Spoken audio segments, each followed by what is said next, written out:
Hello! Part 4, cranes. Let's go. Firing up Kerbal. We recently, in the last part, we got a mod for Kerbal called Kerbal Attachment System, which gives you cables. Needless to say, we had some fun yesterday. And we're going to have more fun today with cables. It's going to be great. Firing up Kerbal now. Oh, hole in the shirt. Oh well.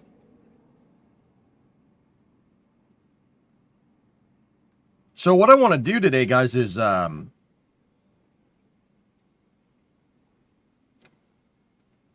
lose my train of thought in the first 5 minutes of the stream.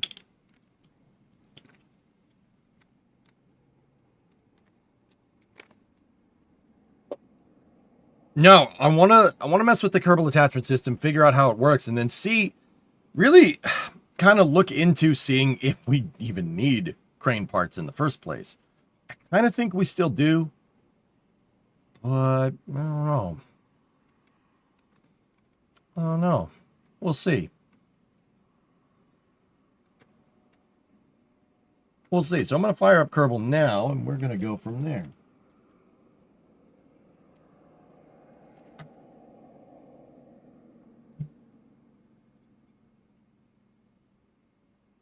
Anyway, YouTube, how you guys doing over there? Rares, what's going on?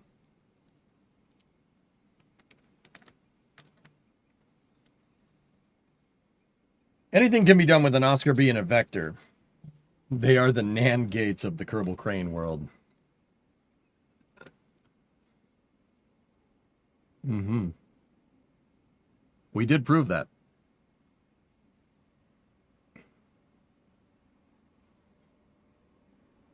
Have you heard of the new game Approximately Up? It's like a mix of KSP. Approximately Up? Is that what it's called? It's like a mix of KSP and Stationeers? No. I have not. Hey, Troy, what's going on? Rares, you all good? Voice sounded good today? Yeah, I'm good. I'm bumming, though, that whatever that was took me out for 2 days this week. I'm really annoyed by that, actually.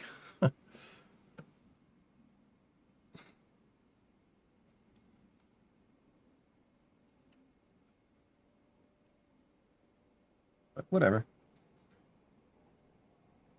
You should check it out when you have time. It looks like your kind of game. You know what's really my favorite kind of game? The game that I'm all about? Kerbal.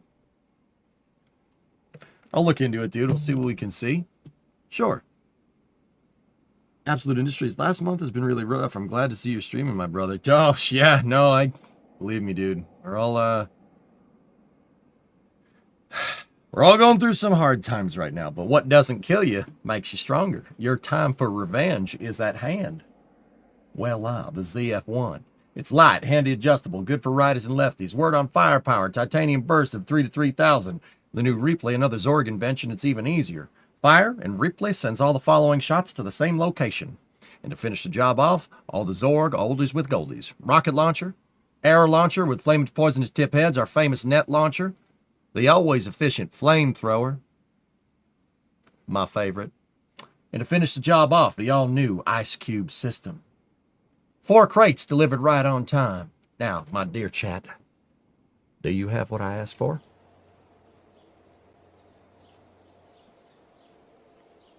Don't be ashamed of who you are. So what? Federal government scatters your people to win. What doesn't kill you makes you stronger. Sorry. Sorry, I'm hoping that made somebody's day better. Don't be ashamed of who you are. You've seen that movie too many times? No, no. Yes. One volumetric clouds for V5 for viewing pleasure. Oh yeah, we should do that. What am I supposed to do with an empty case? We are warriors, not merchants, but you can still count. Look, it's easy. Look at my fingers. 4 stones, 4 crates. 0 stones, 0 crates. Hack everything up. We're out of here. All right, so the last thing I did, which we didn't really get to test, but the last thing that I did was make a triangulated boom here. So I had all of the winches from Kerbal Attachment System kind of in a row. Now they're kind of in a plus sign. We're going to make that plus sign work. We're going to make it work for us, chat. Need you, my man. I got no fire. I got no matches. I got no matches. I got no matches. I mean, Father, you smoke. We all gonna die. Don't worry about me. The internet has just rotted my brain. It's fine. Music. Thank you. Lo-fi. Lo-fi, Donnie. All right, so let's see what's up.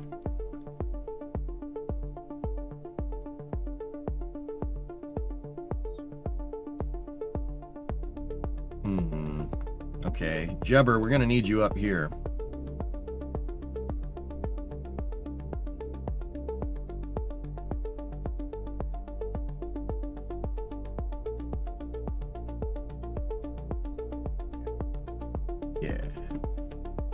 Yeah.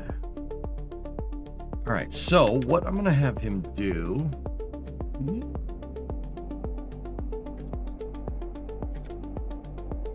is jump into it and headbutt it. There we go.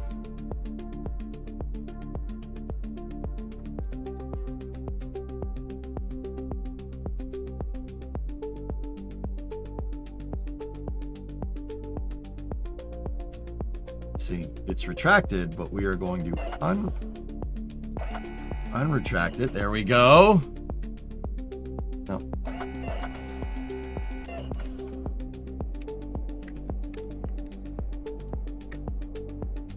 There. Gotta hook up the boom.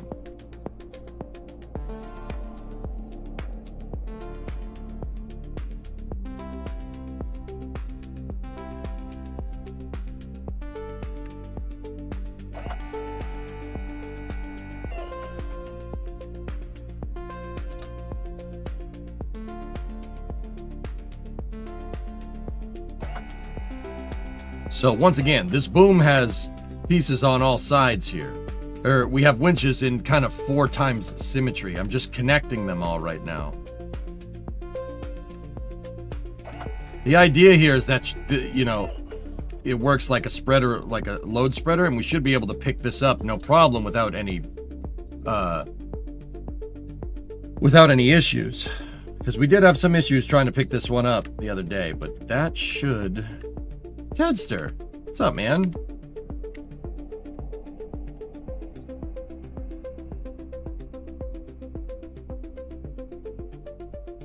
Is there such thing as watching The Fifth Element too many times? I don't think so. No.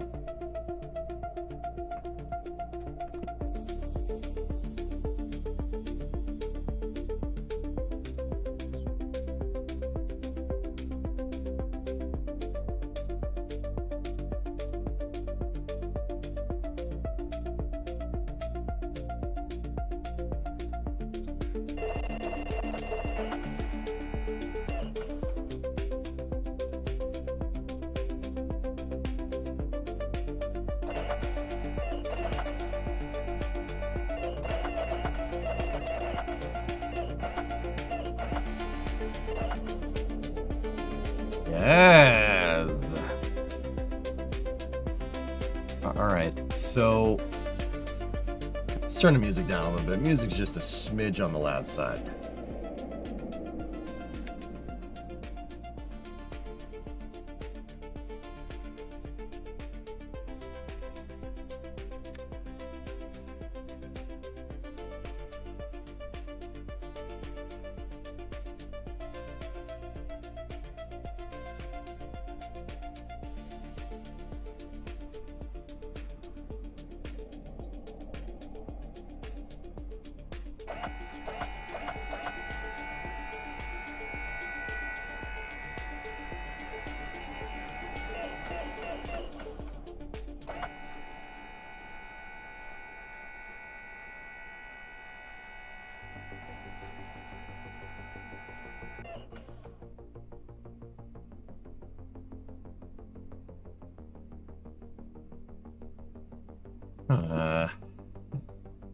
We're out of sync. It's twisting because some of the cables are slacked.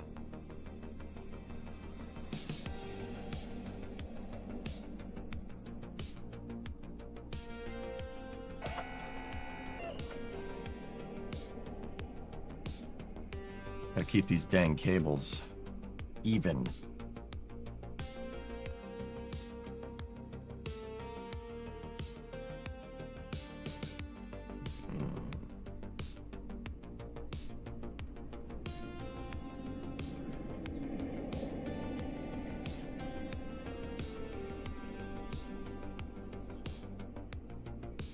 Isn't that what CAL controllers are for? Yeah, if the cables could use CAL controllers correctly, sure. That's exactly what it's for, but they don't.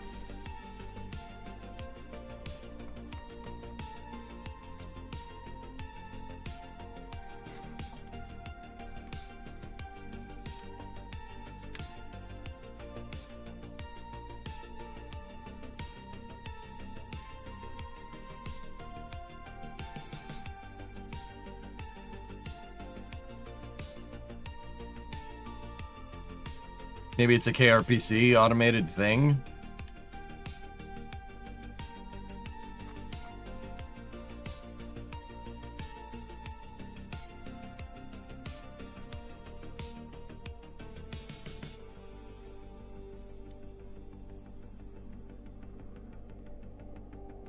So what I was doing here let's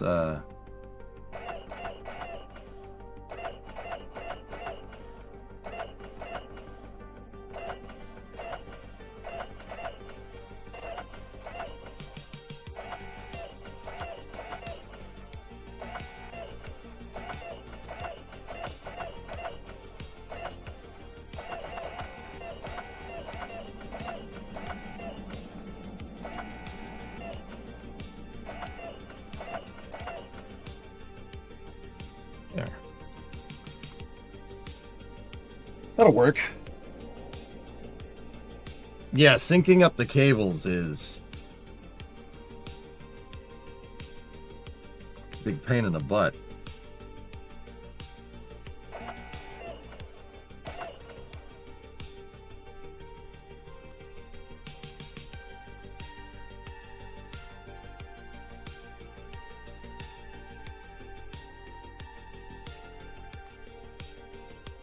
The best way that I've found to do this is to do it with action groups.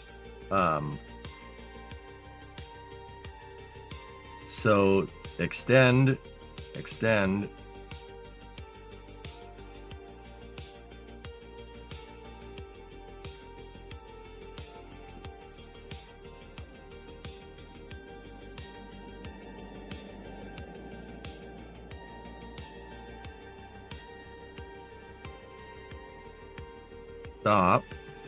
Stop.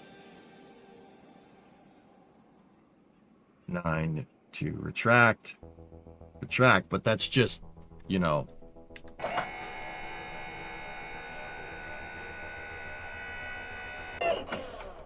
You can't really adjust the rate here with the wires, which sucks.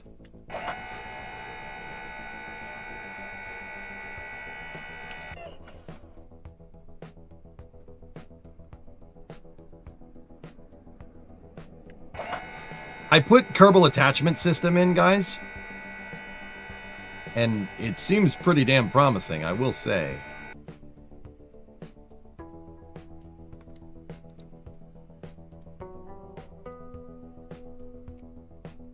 Now we go back into the crane controls.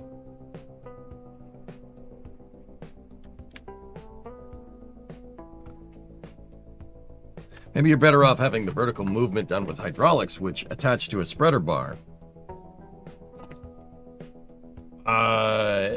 Maybe. We don't know for sure, dude. Like, I really want to tweak this and kind of figure it out.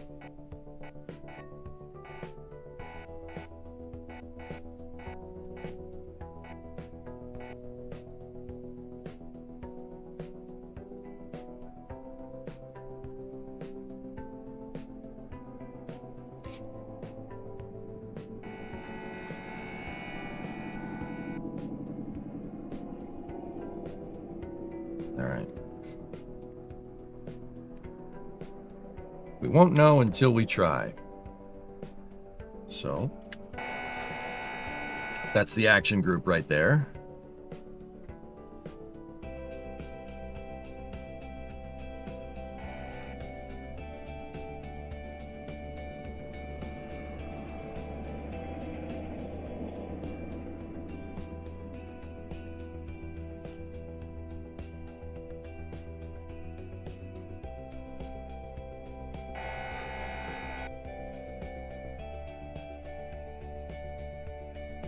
You need 5 cables. 3 would be ideal. I don't know. And I don't know how you know that 3 would be ideal, to be honest with you, dude. I have no idea. I don't know anything about this. I started using this yesterday.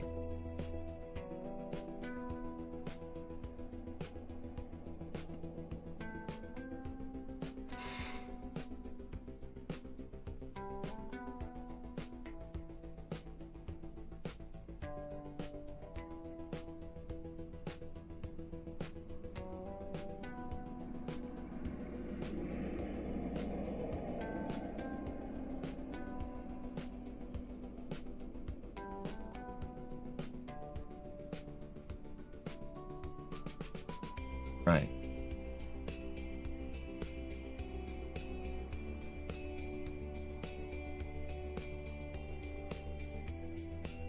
I'm trying to use the docking port magnetization to tension the cable.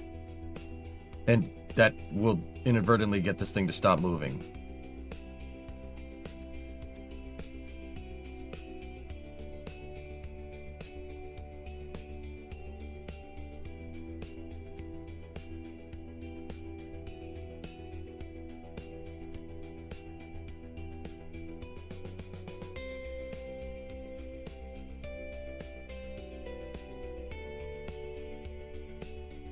Good enough. Okay, back over to the crane. So we have our 36-ton weight here for testing. And... okay.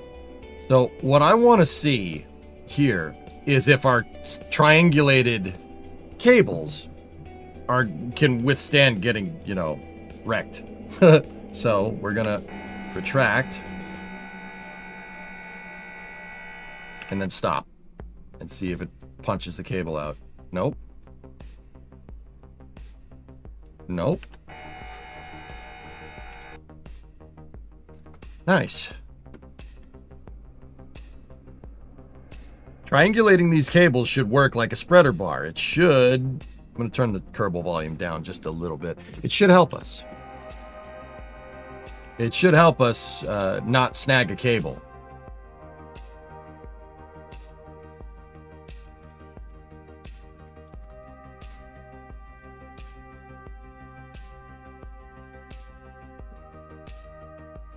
I still don't understand the docking port separation and why it's so much, but it's not with the legacy hydraulics. It does that with the legacy stuff, dude.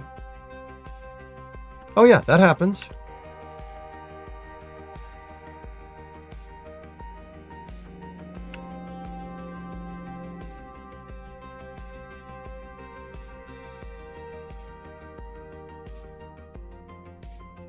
I'm using action groups to toggle turning all the switches, all the winches on and off at the same time. That's how I got them to all move together. But it's very crude in its implementation because it's a mod, right? So what you do is if you modulate it, so on, off, it never goes, you'll never get to a high enough movement where it's going to snap a cable. But what I'm doing here is letting it get fast on purpose. And then shutting it off to see if it snags a cable. Doesn't seem to be doing it now that the cables are triangulated.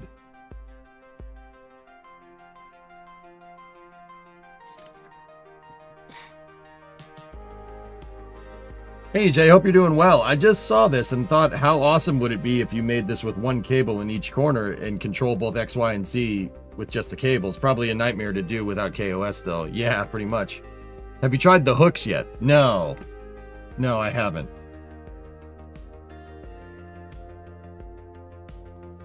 Triangulating this instead of keeping them in a line seems to really help with not snagging cables or not snapping them.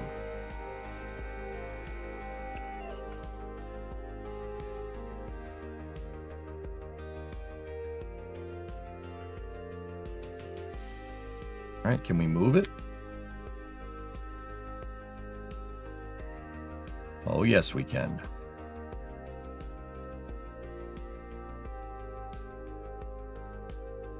Nice. Nice. Now, left to right is not going to work because the fairings are segmented. Because I was trying something. They're going to get snagged. Right there. See, they got snagged. That's okay. If we change those fairings, that should fix that.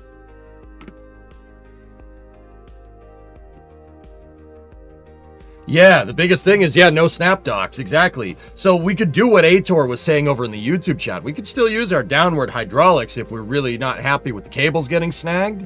You could still use the downward hydraulics and then just use KOS with a triangulated spreader bar, load spreader. And that would work. That would work just fine. Actually, it would work great. This, I do believe, is less parts, though. So I don't know. Trade-offs here, right? Like, what are we going to do? What do we want to do with this thing?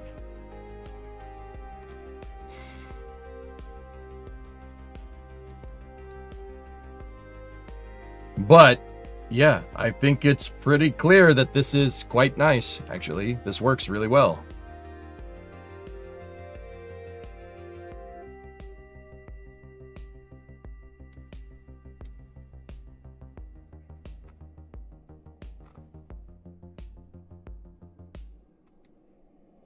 Now, let's check the range of movement. Can we move it all the way to the front? Hey, Wartaz, what's up? What happens if you undock the tank? I do believe gravity will do its thing. These cables are slacked, but there's not much extra tension. This would happen with a real crane. You'd let this go and it would spring, you know? It would make that noise too. But yeah, that tank is full. It's 36, we're lifting up 36 metric tons right now.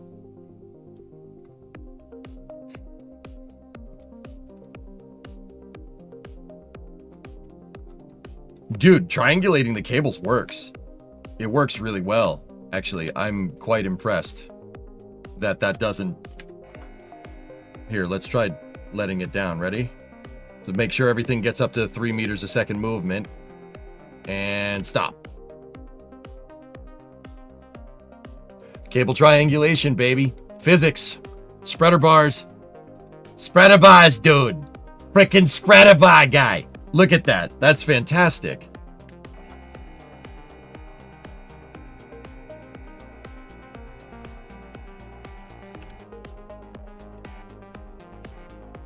You would get much more control. You could just modulate stop and start on this because it doesn't make the rate go immediately to 3 meters a second. Movement, Aitor, watch the rate indicators, right? I could be just as precise with this, going up, down, or, you know, well, down, stop, or up, stop, right? I could be just as precise with this as I could with the hydraulics. It's about the same. In fact, this might even be more precise because you don't have to worry about snap docking with this in the loop.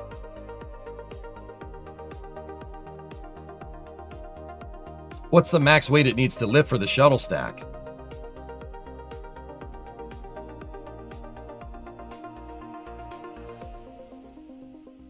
That's a good question. I started testing with a 36-ton payload here, and I'll be honest, I have no idea if that's good enough.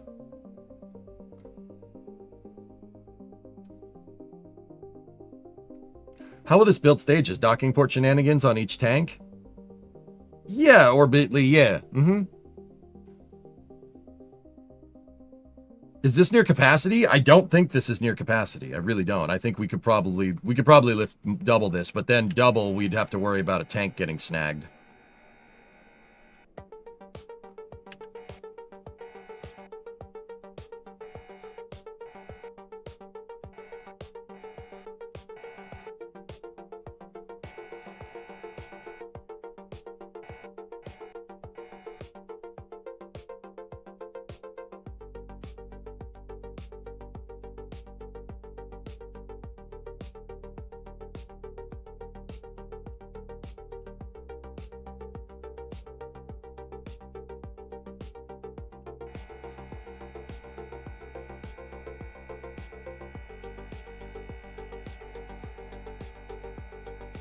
Dude, that's awesome. Hey, RT, what's up, man? Bonjour, monsieur.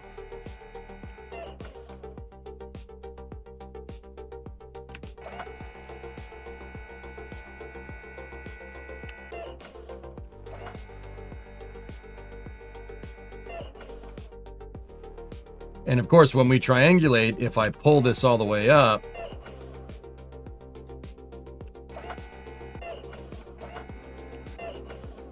we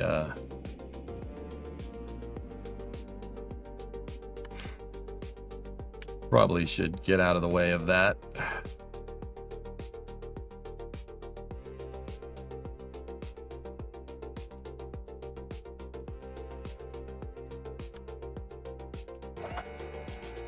It'll dock back into position.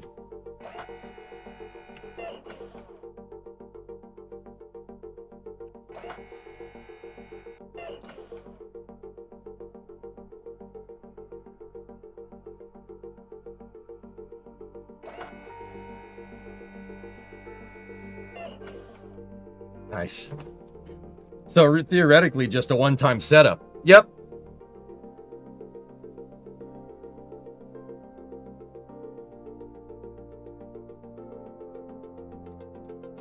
Yeah, guys, I think we're gonna have to lift something heavier. Let's stow the crane.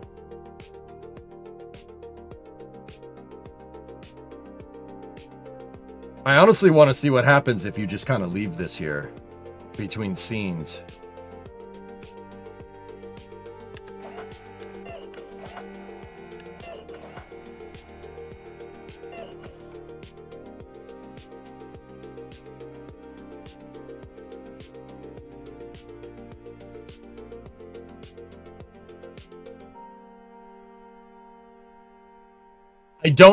I don't load the SRBs fully fueled, High Clue. We actually fuel them up on the pad. How do I do that? Science.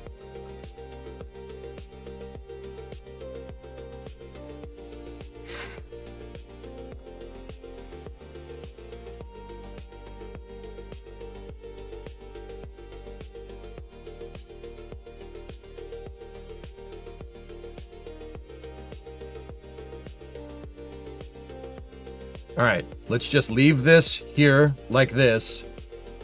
So when are we going to build a crawler crane?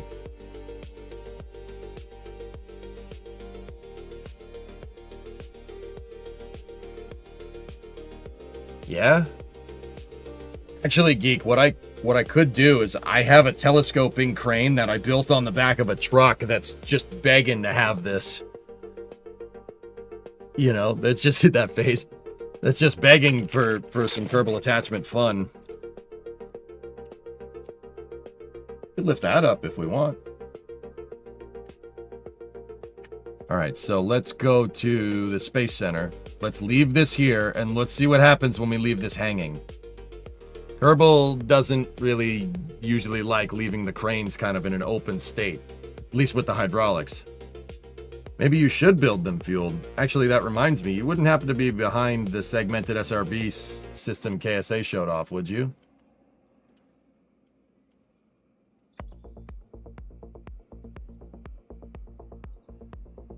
No. Well, look, all I'm going to say is that may or may not have been a suggestion that I said to Dean at one point. Whether it was me that was loud enough to get him to be like, yeah, we should do that or not, I don't know. It was suggested at some point. Let me tell you that. I can't take credit for it, though. I don't know for sure. Do a Liber and lifts a crane that lifts another crane. That's a good idea. Maybe you should build them fueled. Well, if we build them fueled Aqualux, we won't be able to recover them. Remember, we figured out a way to do it. We figured out a way to refurbish them. Refurbish the SRBs. I can get them to fire again. Because our ignition sequence for the shuttle and for SLS uses a cal controller that's controlling the thrust curve on the boosters, right? So we can, you know, you activate them, right? You can activate the SRB with the cal controller, and then all you got to do is safe the cal controller, and you could fuel up the SRB again, right? You disable the thrust curve cal controller, fuel up the SRB with an inverted thrust controller, fill the thing back up with fuel, disable those cal controllers for fueling, and then reactivate your ignition sequence cal controllers to reuse them. I can reuse SRBs. We could use them 1,000 freaking times. They'll never, what are they gonna do, break? They're never gonna break. They're only gonna break if they crash during recovery. Does Jeb with a fishing rod count as a crane? Yeah, sure.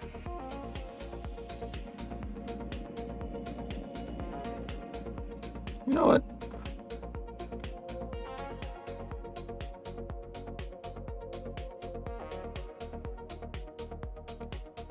I mean, refurb them on a stand, then show off the crane by slinging the whole thing. That's a way to do it. I just don't really get why. Like, that's just going to be another thing that I need. Am I thinking about this correctly or no?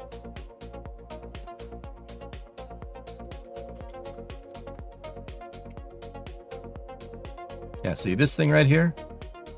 See this whole thing right here?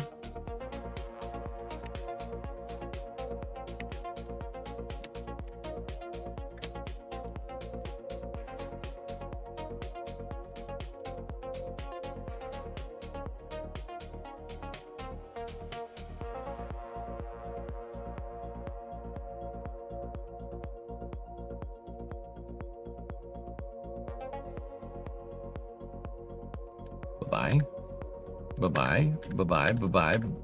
Bye-bye. Bye-bye. Bye-bye. Bye-bye. Bye-bye. See, now what we do, we take the winch.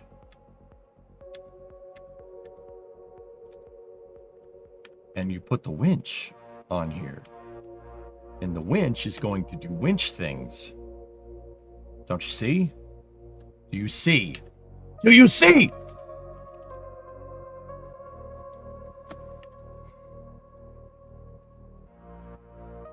What about your moon crane? What about it? Oh, dude, these things on the moon, holy crap, that make it so much easier.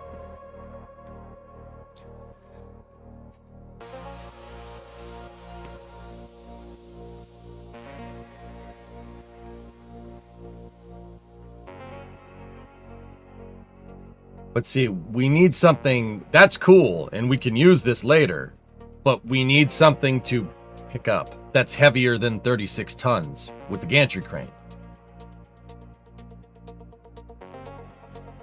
So Nader, with moon crane, dude, did you see Space News yesterday when we saw that lander with that weird crane pull something off the lander? I can make that. I can make a crane with jibs. That's no big deal. We just need a Kerbal to build it for us. But, you know, we need a Kerbal to build it for us.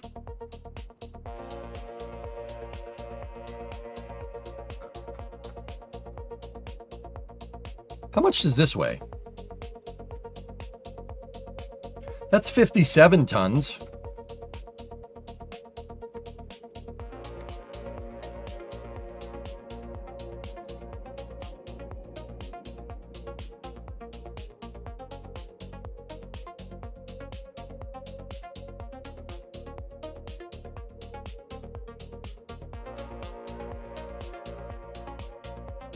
I didn't. I had a busy day.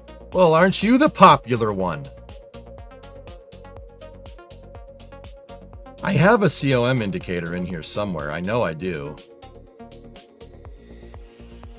COM indicator is somewhere around here.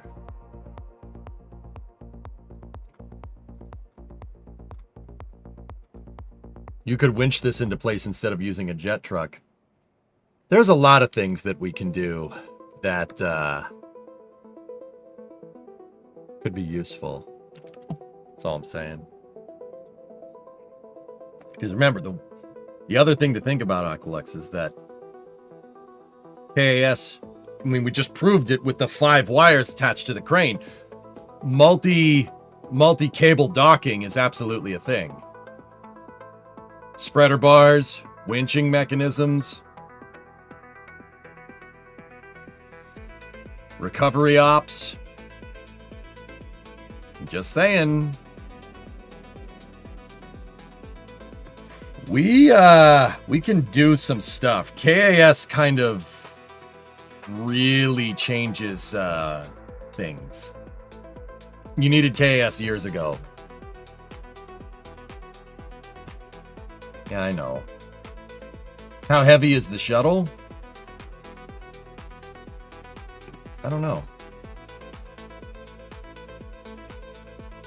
I wanted to prove that it could be done in the stock game, Shaw. I don't need to prove nothing. We showed that we can do it in the stock game. KAS is just going to make it easier. You know? I don't think I need to prove nothing. Block 1C orbiter. How much mass are we talking about here? 57 tons. I know I have a COM indicator on this thing.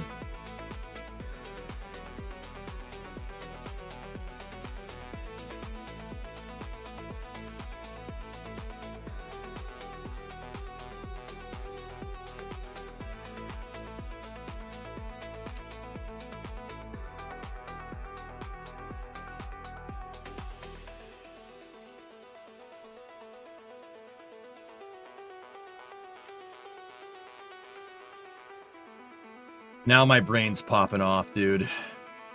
Mate-demate device would be a lot easier. We could transport shuttles around pretty much, yeah, like nothing. Ah, J-Speed, where's your mate-demate jig? Yeah, that's weird. I don't know, where is it? The lift helicopter. Yeah, you could... So you could, like, land the helicopter, undo the line, attach it to something, take the helicopter off, and then lift, because you don't have to worry, like, before you'd kind of lower the docking port on hydraulics and hope it magnetizes while you hover in place. And then docking to something while you're flying is usually a bad idea.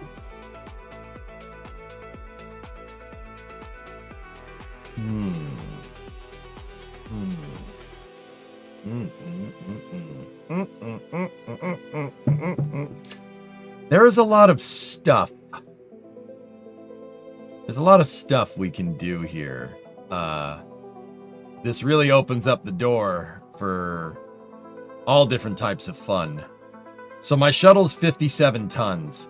I'm trying to find its transport vehicle so we can get it to the pad.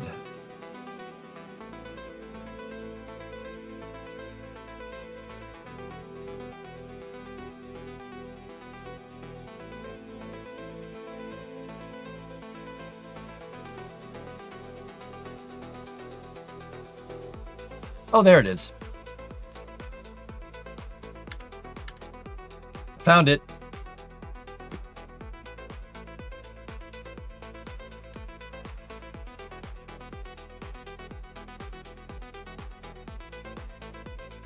Oh, needs some modification.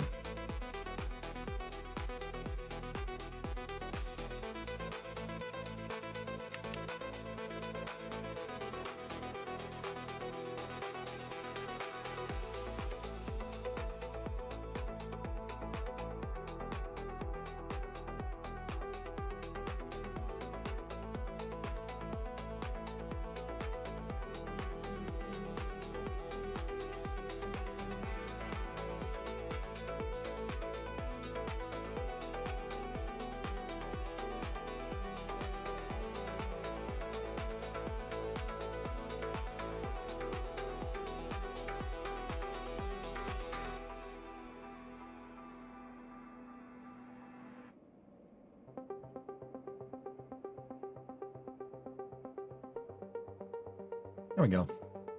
Yo, SpaceX posted about Ship 40 recovery. Woo! What do we got, bros?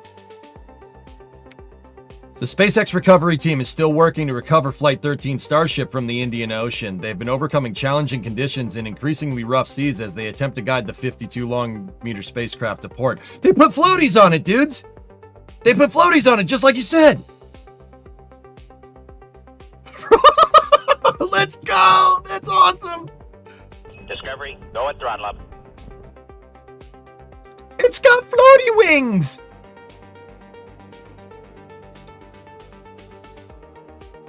Actually, that's not that bad, dudes. I mean, salt is definitely getting into the top of the ship, but oh, there's the Norman Ranger.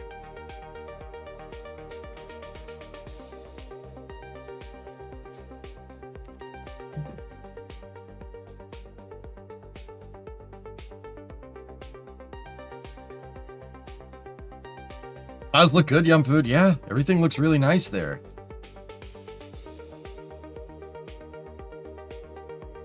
There's Skimmer Tide out there. You can see Skimmer Tide on the horizon.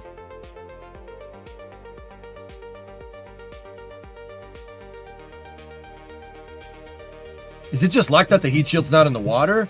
So, Near Tiger, no. SpaceX purposely tipped the vehicle over to get the TPS to face up so they could image it with a drone. What SpaceX was thinking, though, when it fell over was that it was going to blow up, not do that. You know what I mean? So yeah, it's very much on purpose, landed kind of upside down.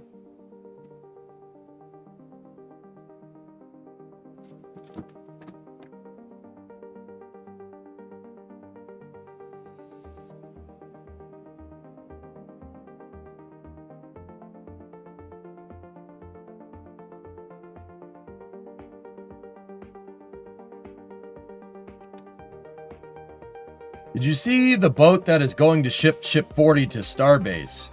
Yeah, I did. Yes, I have seen that. Sal was talking about this.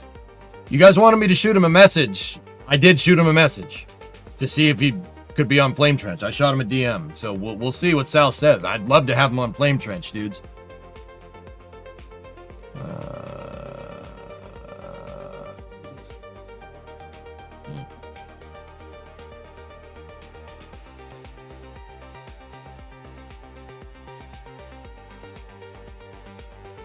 No, maybe not him. Maybe it was Space Engineer.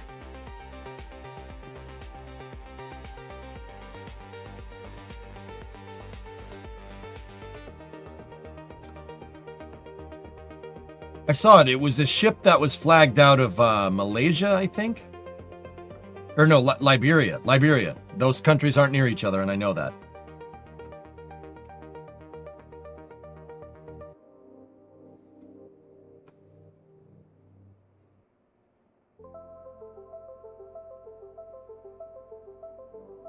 Yeah, Zoran. Guys, they have a ship. They have a ship to be able to get it.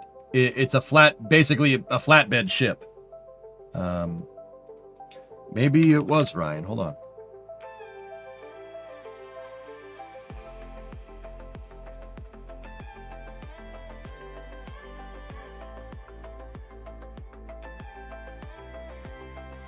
Why am I down here? Oh.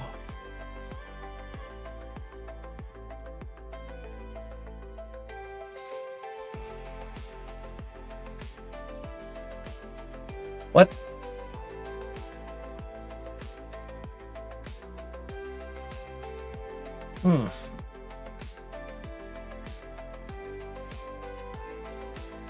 The Topaz Sphere. Yeah, that's it.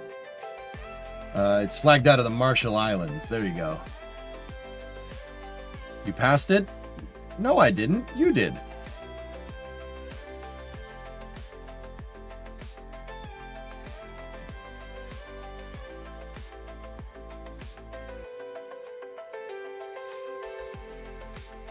Wasn't it? Never mind. You're bad. Yeah, it was your bad. Here, let's just try searching for the ship. Topaz Sphere.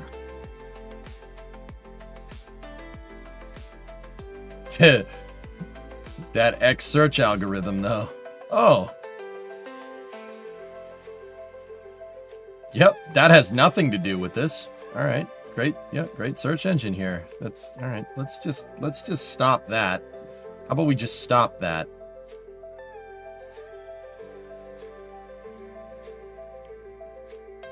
No, you're bad. Remlot, you got it?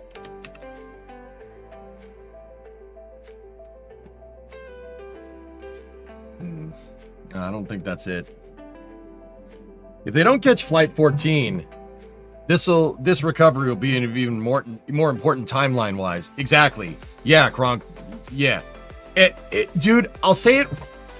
Dude, if you go and watch the Flight 13 landing coverage that I did, first of all, there was a lot of expletives that were hurled out, but my microphone compressor didn't pick up on it. Oh no, that sucks. Dude, an intact thermal protection system is worth spending millions of dollars to tow it quite actually halfway around the world. That is worth it. This is very much worth getting back. Like, not just, oh, let's get it back to Australia so we can inspect it. No. Bring that back to Starbase. Bring it back. So you can. The reason why it's invaluable, obviously, right? Like, you're going to inspect it, right? You want to have all the engineers inspect the tiles and everything, right? But this is invaluable in teaching all your technicians how to maintain one of these bad boys. Think about it for a second. You get this thing back to Starbase after all the engineers have combed over it for all the data. Now you have a training article article to figure out how to reuse one of these things, right? Not that they're going to reuse Ship 40, but they could use it to practice in the future, turn it like Starship turnaround operations. Like, what does receiving a landed Starship look like? It's so worth it, dude. It is so worth it. Topaz Sphere is the one. SVIR, yeah, that's what it's called. It's en route to Dampier, right? It's going to Dampier. No, it's already there. Is that a real photo? Yeah, Alex, SpaceX just posted it, dude. Look, and video. There's the Normand Ranger, right there. I highly doubt they'll bring it back. By the time they get it back, Ship 41 will have been caught. That's not, Chaz, that's not an assurance, though. You don't know that for sure. Ship 41 might blow up. That would suck, but it might. I'm telling you, dude, this is worth it. Look at how nice that thermal protection system is. Look at it. Dude, it's actually, this angle off the sun can show you where it's been ablated more rather than less. Look at that. See the grays? That's tile ablation. That happens. Like I said, a belt sander. It's like taking a belt sander to the outside of the tiles. See how it's smoother in some spots? Dude, that is worth its weight in gold right there, man. I cannot say this enough. That is worth it. So question, how's this thing not cracking in half from the wave peaks? So, Flykin, obviously they have floaties on it, right? Me looking at it. So it's got floaties on it, dude, but we theorized that, so the methane and the ox tank are pressurized. Because the thing landed in one piece, they were able to get the tanks to pressurize. They were able to safe the tanks and bring them down from flight pressure and safe them. And the tanks are usually pressurized, even when Starship's just moving around on a transport stand. It's just not at flight pressure. Now, there is a little bit of a danger here. Part of the reason why they're taking their time with this, because there's still gaseous methane in that tank, and there's still gaseous oxygen in that tank. And if it starts leaking, you're not going to see it. And that could be bad. Unlikely, but it could be bad. But we theorized here, because they were able to safe everything with the ship, and basically the ship's transponders basically stayed on while it was floating around, right? Until the thing eventually ran out of batteries. We theorized that they were able to seal up everything. And I did hear from one of my buddies at SpaceX that the payload bay was taking on water. But think about this for a second. Guys, if I have an open water bottle, right? If I have an open water bottle and I take this bottle and I try to pull it down underwater, right? What's going to happen? It'll eventually get to a point where it's going to want to go back up, even with an open hole at the bottom. So if the payload bay is taking on water, Flykin, but the entire payload bay is submerged, what's going to happen is the same exact thing as if I pull this water bottle down under, even with the cap open, right? it's going to pressurize inside of the payload bay, and it'll float, which is pretty much what's going on here, I think. That was an idea that Spoiled Fruit in chat actually floated, so credit where credit is due. That's smart. You're right.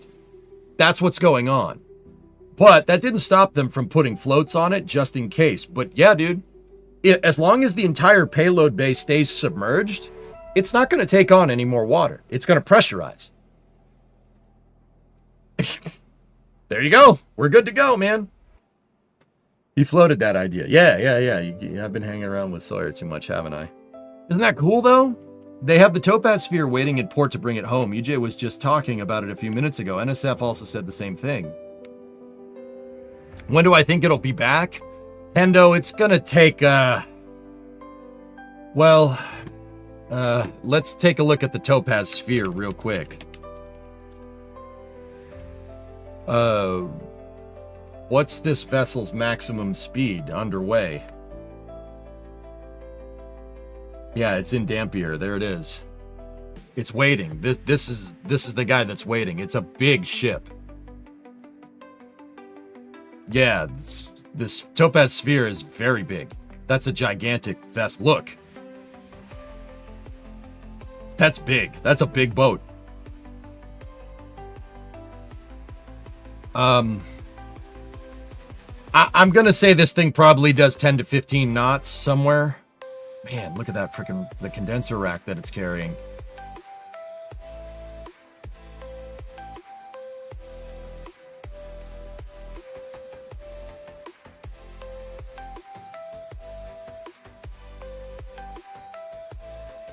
Yes, here's some nice pictures of water.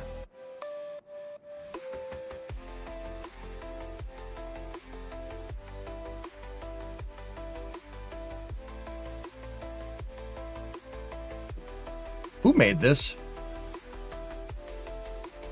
It's not a submersible. No. Oh yeah, it says Topaz Sphere. Yeah, that's what that says. And it says Azerbaijan on the back?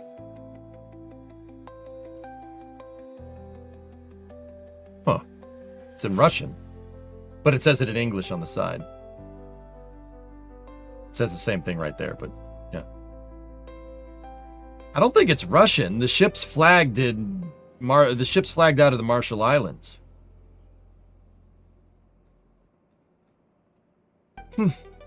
Yeah, guys, I'm guessing something like this probably doesn't go more than 15 knots. Like 15, you guys got to remember, 15 knots for a civilian ship is pretty quick. That's fast. It's the military stuff that goes really fast. The military stuff does like 30 knots. But an aircraft carrier could probably carry ship 40 around, no problem. But, yeah, 15 knots for a civilian vessel is quick. And I'd say if it can make 15 knots,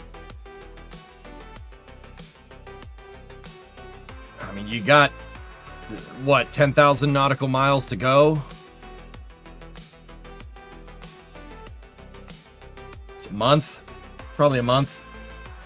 I'd like to add that the Topaz Sphere can go through the Panama Canal. It's skinny enough. It can it can traverse the canal. 15 knots is 360 nautical miles a day. Yeah, exactly, Nav. So, I mean, yeah, thank you. That'll actually help me. So, it's, how big's the Pacific? 10,000, 15,000? Let's say 15,000 nautical miles. Yeah, it's gonna take a month, a little bit more than a month. That ship will be back if they get it to Dampier and get it on the Topaz Sphere from time of departure from Dampier. It'll probably get home sometime, I'd say, in October. Actually, maybe the end of September. They dispatched, so Shazbert, the Topaz Sphere was dispatched and is waiting in Port Dampier. Topaz Sphere is basically a flatbed truck.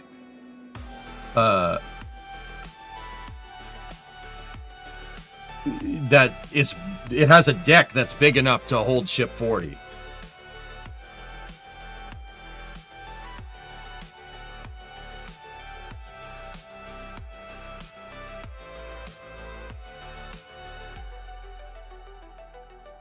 Shipbuilding is cool. We should build more ships. But yeah, check this out. Big deck energy. Yeah, that's right.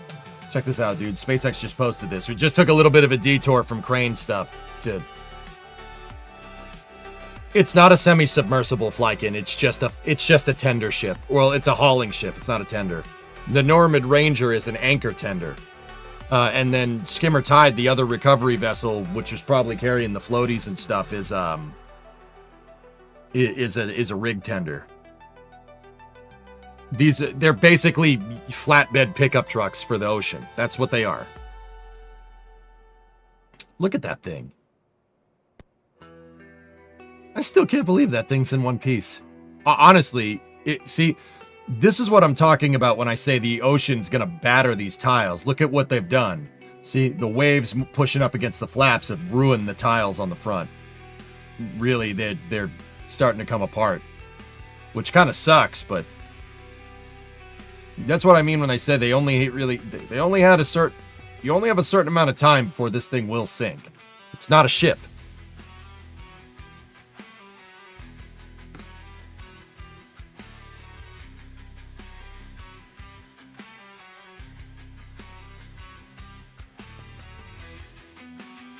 Also, the buoys are rubbing up against some of the tiles here, and they're breaking them off.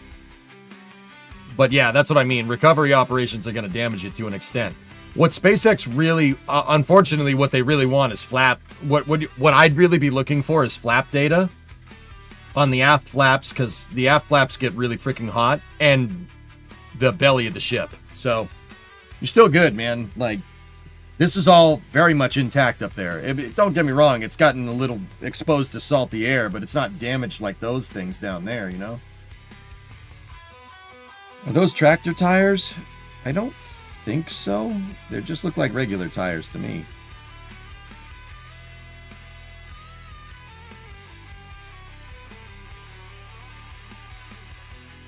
Actually, the engines look to be in pretty damn good condition, considering they got blasted with salt water.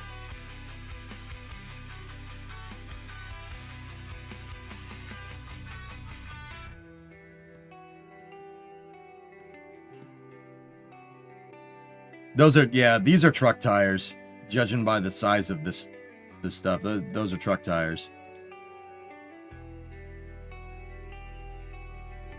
They're at it. It might be faster to take it through the Suez, the Mediterranean, provided nobody's... Yeah. Those are definitely going to get put on a test stand. I'd do it. I'd do that. What is the purpose of the smaller red spheres? Those buoys are for the towing line, dude. That's for the tow line. These are to keep the damn thing afloat. That buoy is for the line that pulls.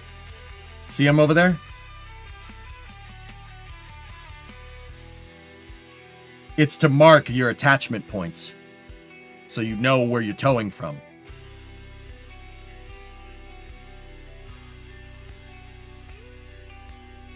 Dude, even if they could get this to the West Coast, if they could get this to Port of Long Beach, huge W.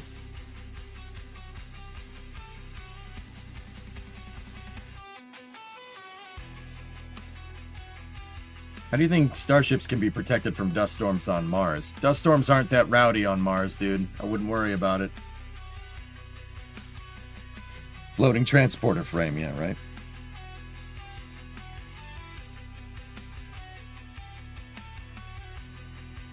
Dude, it still blows my mind that this thing came down in one piece.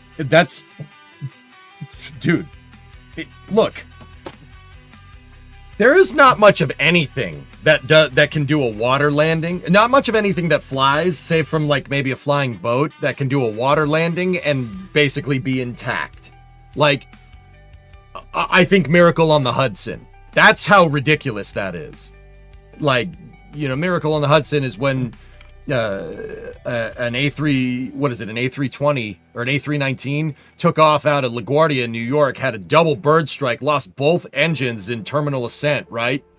And the pilot, Sully Sullenberger, put the plane down in the Hudson River intact. He put the plane down intact, which is not easy. That's not easy to do. Like, that's how ridiculous that actually is. Like, and that's just an A320, like, right? Not that that's like not an amazing feat of engineering in its own right, but the A320, what, flies at 30,000 feet? This thing flies at like 400,000 feet and goes way faster, and it just came down in one piece. It's like, all right.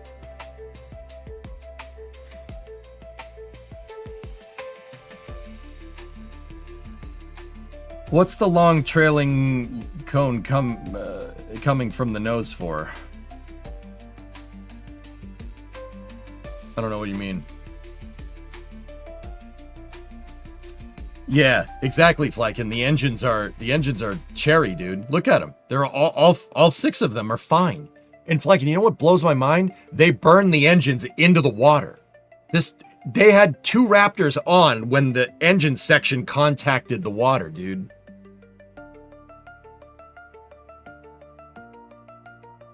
That's a sea anchor? They have a sea anchor on it to create drag and keep it straight. Ah.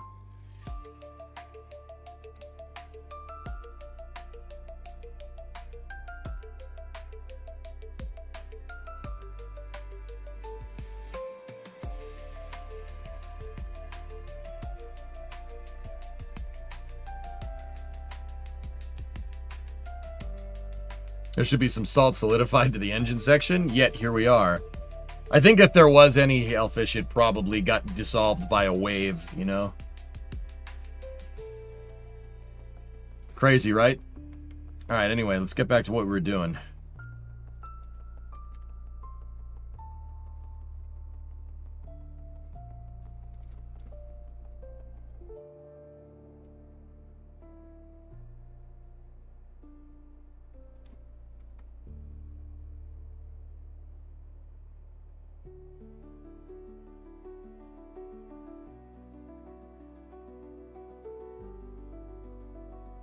All right, we have to give this thing attachment points, don't we? Is there a flame trench today? Yep, there should be.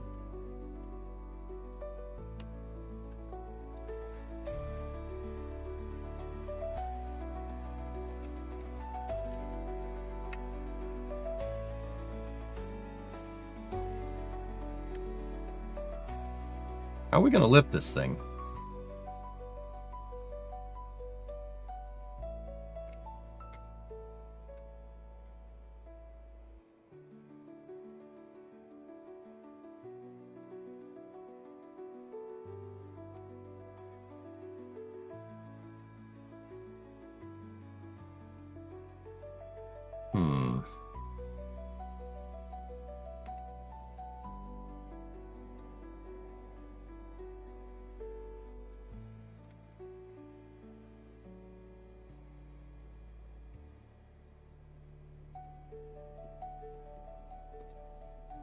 Maybe by the doors?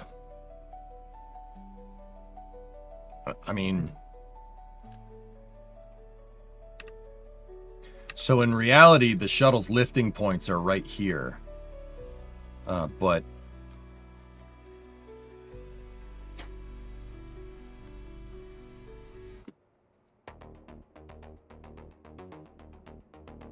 something like that, Geek. Yeah, right?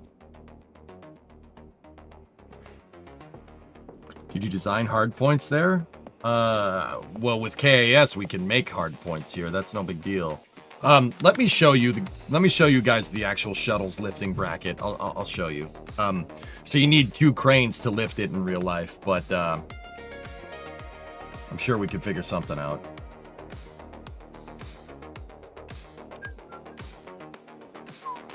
Where are you?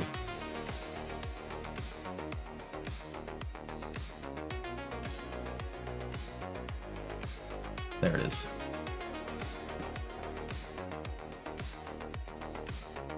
So there's a shot inside of the VAB. So see this truss structure right here. It has hinge points right there, and it's all on a fixed frame back here. And so one crane lifts up the back with the spreader bar, right?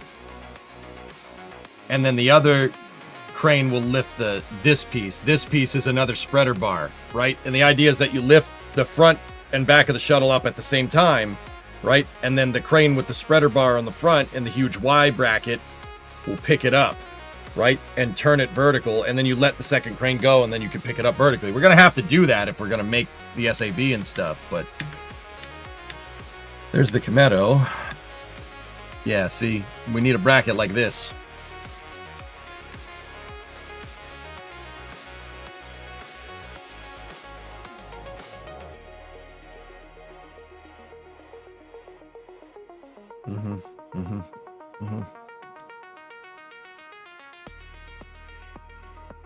I'm trying to find another picture of that bracket.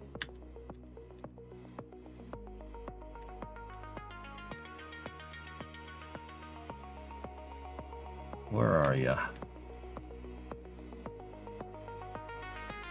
See, that's just for picking it up and putting it on the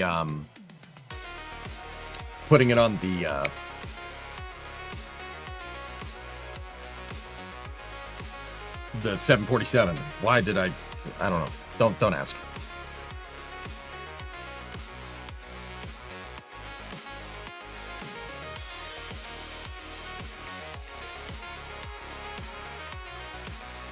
I have another picture of that damn bracket in here. I know I do.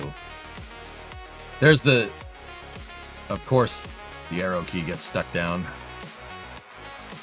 There's the one for the external tank. Oh, the external tank's going to be easy. We could absolutely do that. That's no problem. I could have sworn I had the picture of it in here. I know I do. That's Endeavor when it rolled out from Palmdale in 92. Scanning.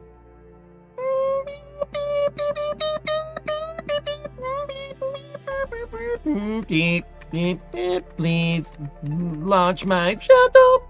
Beep, beep.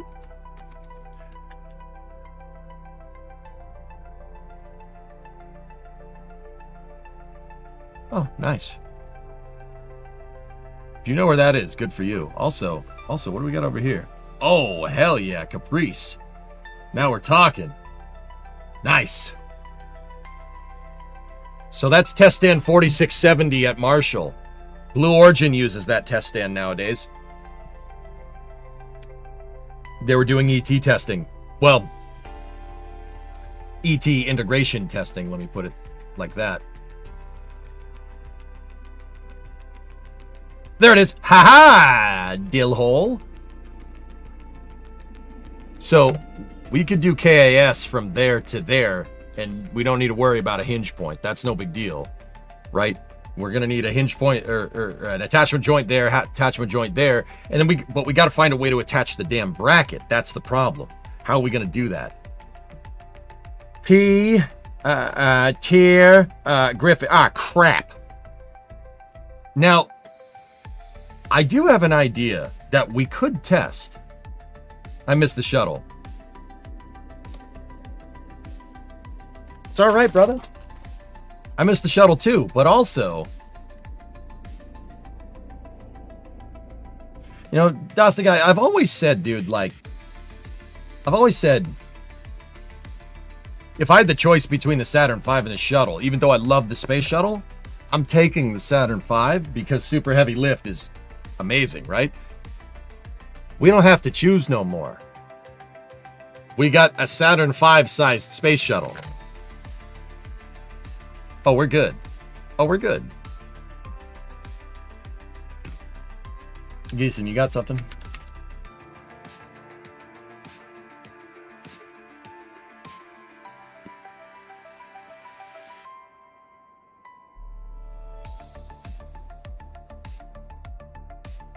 It ain't a shuttle until it's crewed. Touché.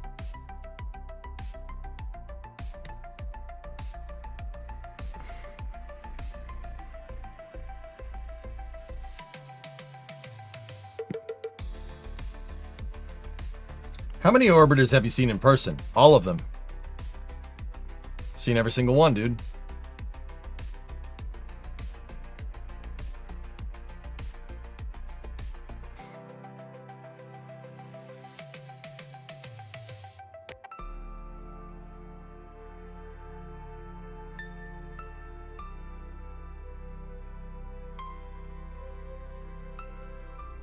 I've been wondering if there are plans for Starship to have any sort of launch escape system for human flight. Nope.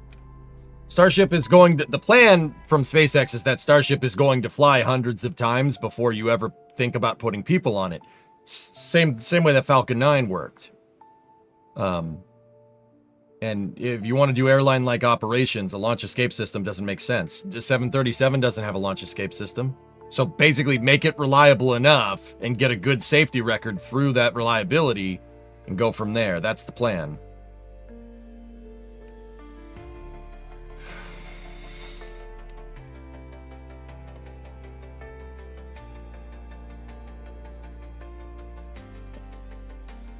Yeah.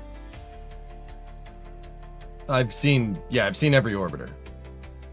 Enterprise, Discovery, Atlantis, Endeavor, Challenger, and Columbia, or at least pieces of them. That picture really puts into scale the shuttle, and I know those guys are standing behind it, but yeah, that's about right.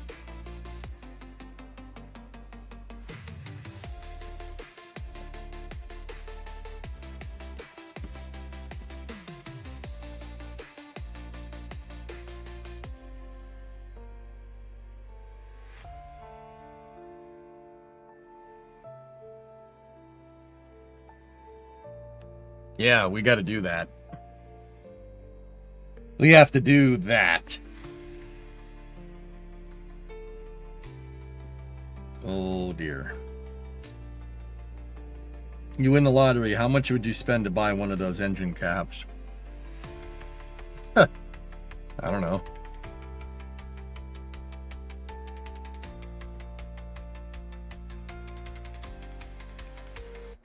Yep, that's what we got to do, dudes.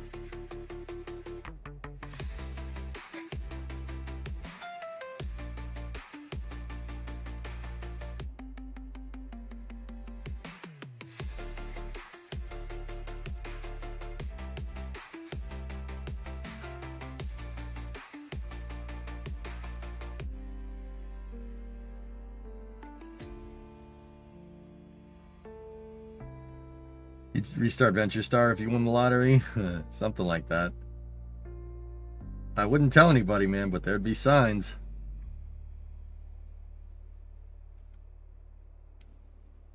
They're so nice, JSpeed. They're so good. Hey, Drew, what's up, man? All right. I think I got an idea. We'd have to test it, but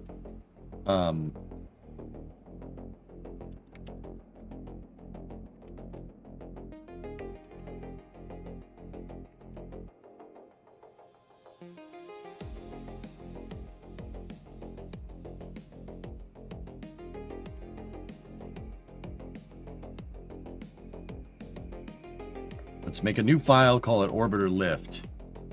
And so my idea is that, you know, provided they don't get blown up when the shuttle's coming back in to re-enter, what we could do is attach, well, the first thing I got to do is take this off the orbiter for a second. I need to see the center of mass.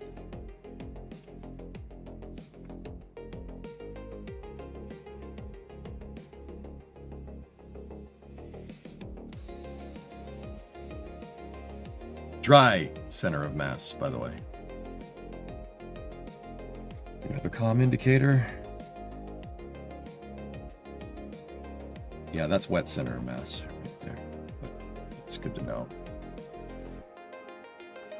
Okay.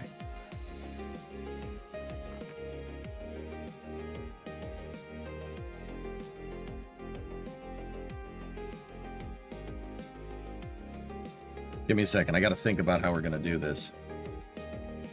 Thanks, Sea Kraken. All right, first thing I want to do is draw a line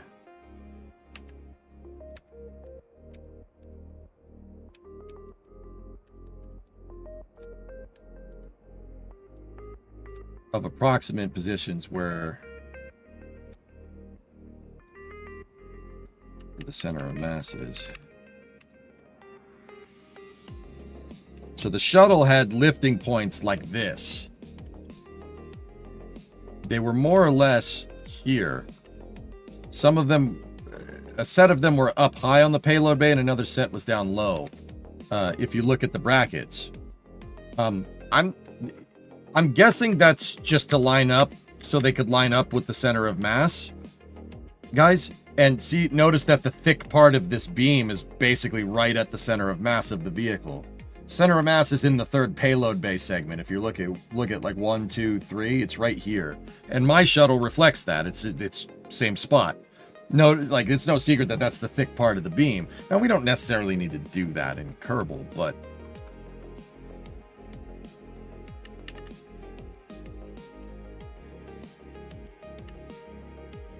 so that would tell me that putting a set of lift points right here on the payload bay, right? Put a set right there.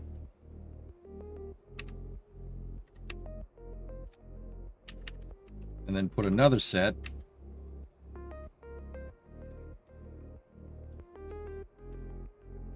right there. And that gets us what we're looking for. Now, once again, I noticed that we can do multi-port. There's multi-KAS docking attachments, right? Meaning that before, if we were using docking ports, you would have to, multi-port docking wouldn't really work, and this could potentially throw off the hierarchy of the vehicle. It's still, whether it does or not, kind of remains to be seen. It's something we're going to have to test. But this, theoretically, should do us right. So let me reattach the Kometo so we can move this thing.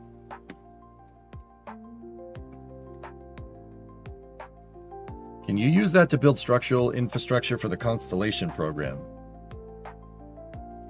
Do you even lift, bro? What's up, Eagle? How you doing?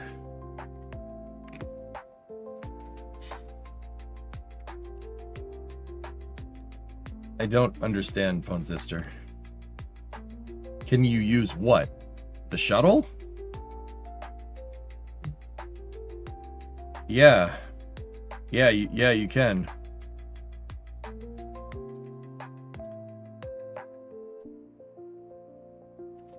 Can you attach small unpowered rotors to help with vertication? Yeah, we could do that, Highlandgar. Hey, Galax, what's up? JC, how you doing?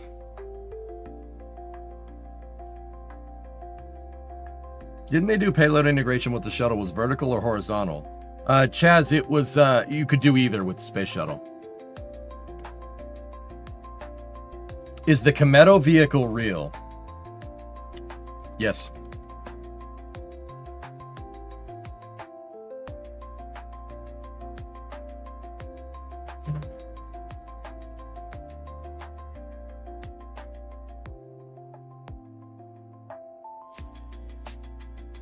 I have other pictures of it, Flykin. They're in. Oh, yeah. So there it is on its first assignment, moving Enterprise out at Slick 6.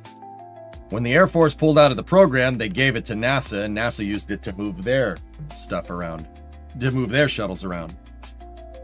So that was taken in 1985. That was taken in 2011. That was taken in 2016. SpaceX bought it. They bought it, and they attached a jig to move Falcon 9 Block 5 around. That's right, Fluffy, yep. Isn't the forward points in line with the center of mass, so when only grabbing it from the front, it doesn't tilt? That, Ivan, that's... Yeah, I think that is that. Yeah, that is what's going on there, yes. So... yeah, that's probably a good idea that we do that. Yeah, that's probably a good idea. That we do that thing that is correct to do.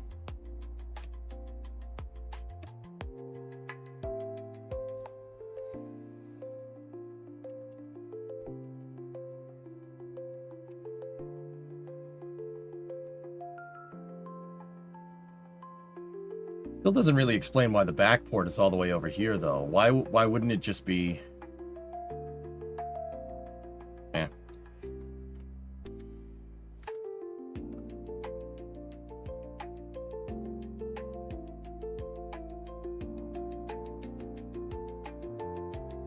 Yeah, that's a good point, dude. I was gonna, that definitely would have sucked. Yeah. You just definitely saved me a lot of time, dude. Thank you.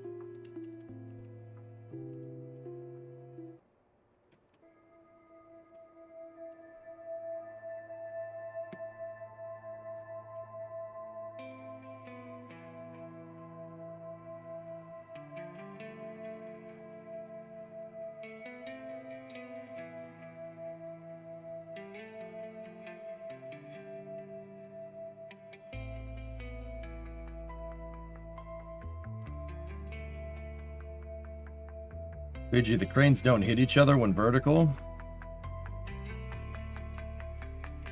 Yeah.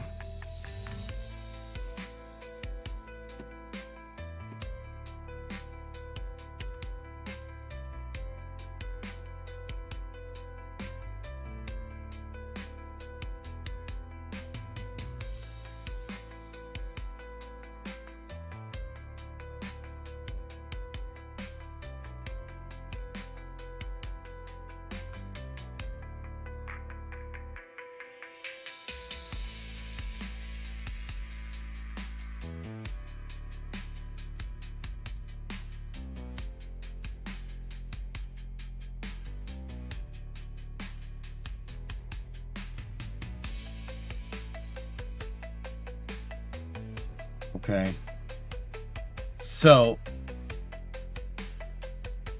all right, I'm going to do a temporary thing here, just to make this easier to kind of put this all together. I'm going to put a small docking port up at the top of the shuttle here. Just to be able to make this the bracket, guys. That's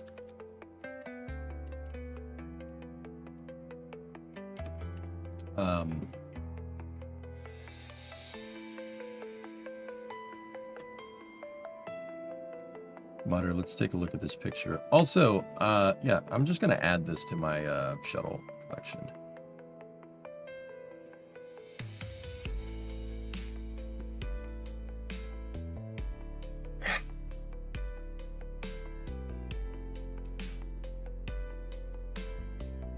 All right, Black and see, buddy.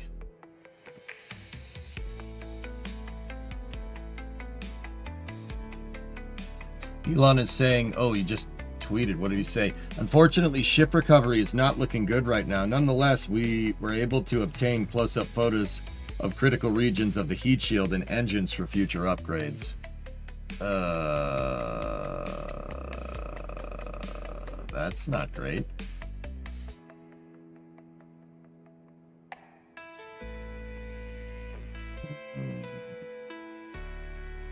Yeah, it might have some problems towing it. We'll see.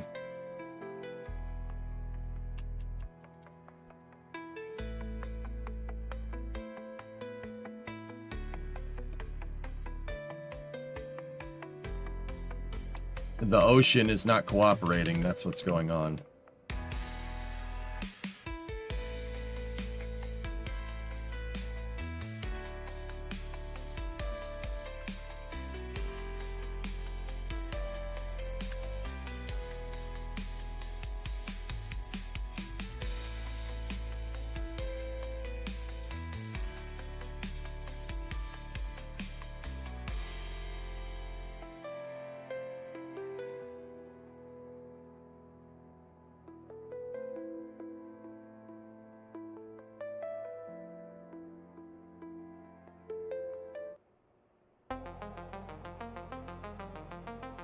That's good enough.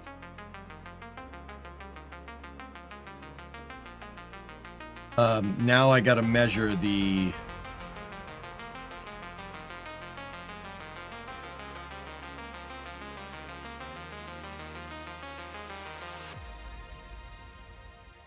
length off the nose. Two beams should be good enough.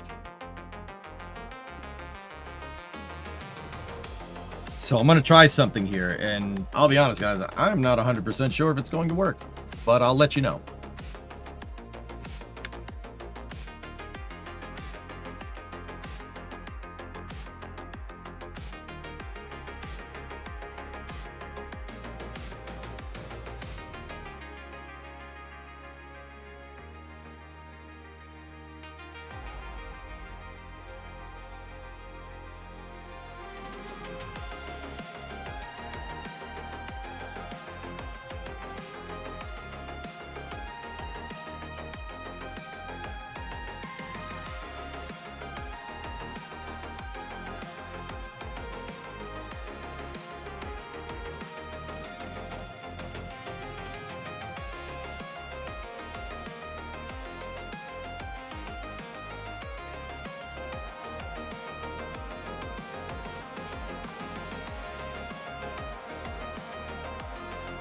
So what I'm going to do, we're going to get a couple of docking ports here.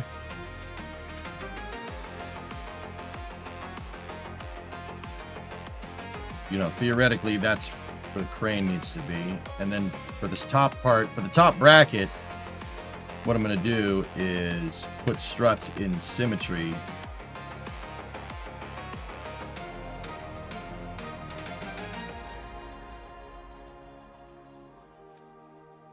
And then our the towing rig, the crane can attach right there, right? And now what we do is lower the bracket down into position. And how the rest of this needs to go is like this. So what I'm thinking is we can use the grapple points. And the grapple points might be good enough in the docked position to hold this thing in place. We're going to need a Kerbal out here to connect this stuff. But I'm mad you can't colorize the I-beams yellow.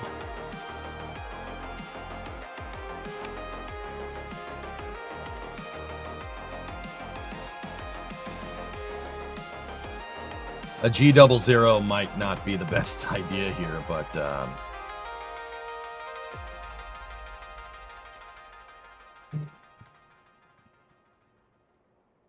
we'll find out.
Once again, this is all I'm basing how this thing is going to work entirely off of a hypothesis.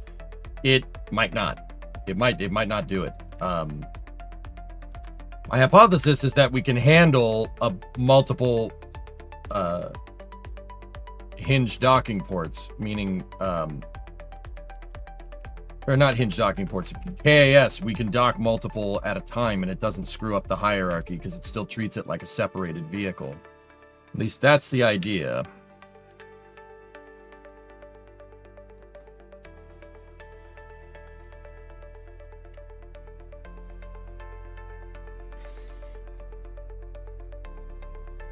Time to make your own part. Hey, Passing, what's going on?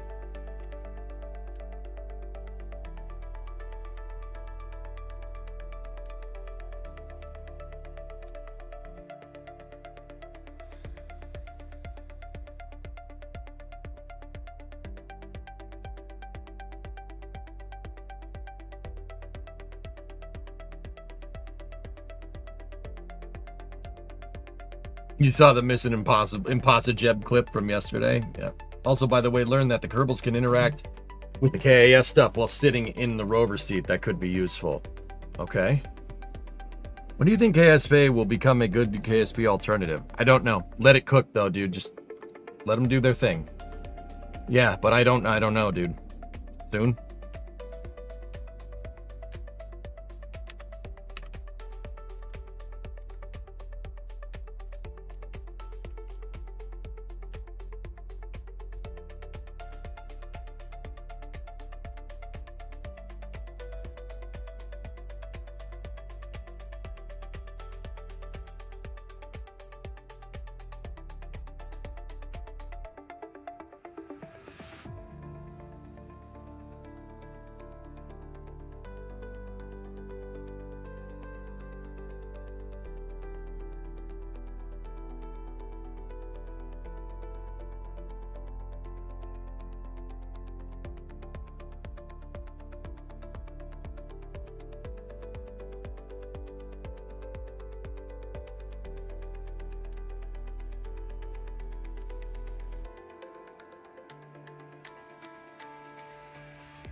That should get us close.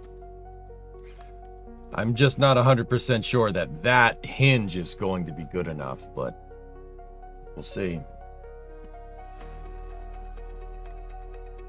Yeah, those are the pins, Mutter, but that's the mate demate bracket. That's not the good picture though. It's not exactly what we're looking for.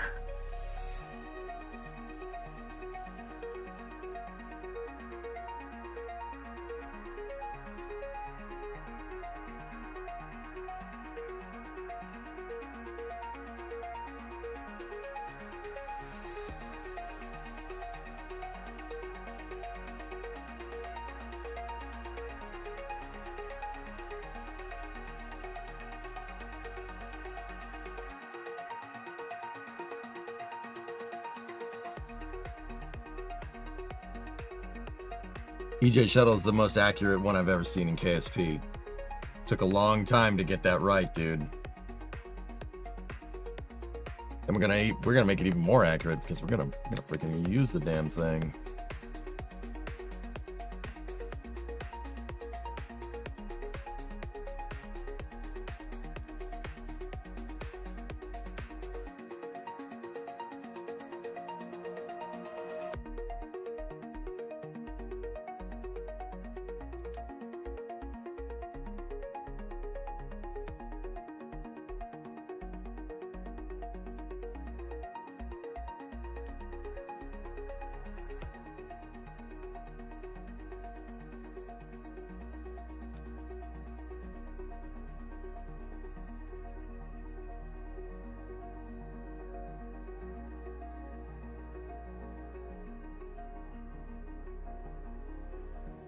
Actually, that does not need to be, that doesn't need to be pivoted.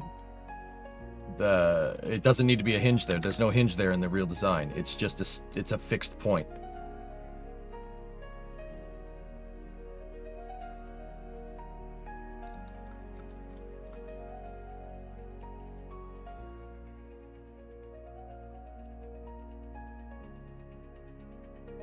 I'm hoping we can get Jeb to connect these things and then snug them up to get them to dock in position. That it very well could make a gigantic explosion, but you know.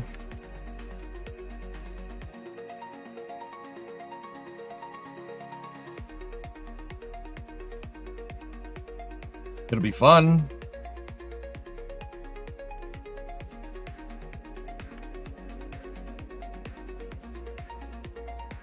What's up, Hawk? 85-month resub. Thanks, man.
Butter, you got more pictures? Explosions are how we learn. It's the KSP way.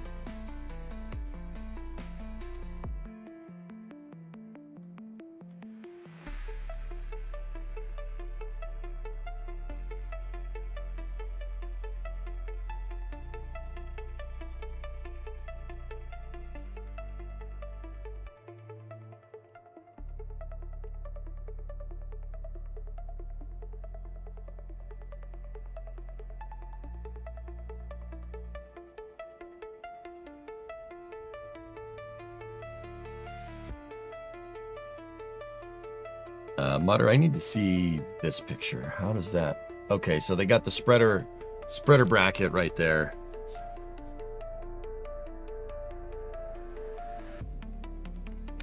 Okay, I see what they did. All right, cool.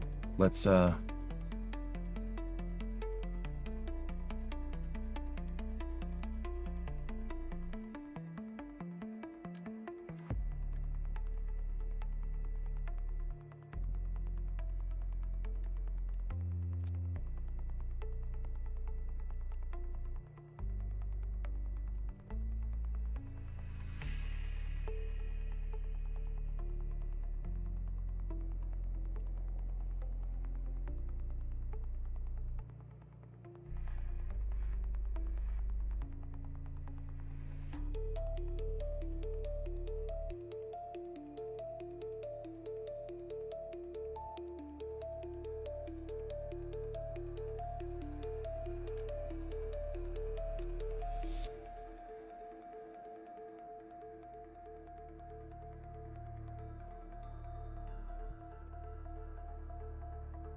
now, if we take 2 of these, right,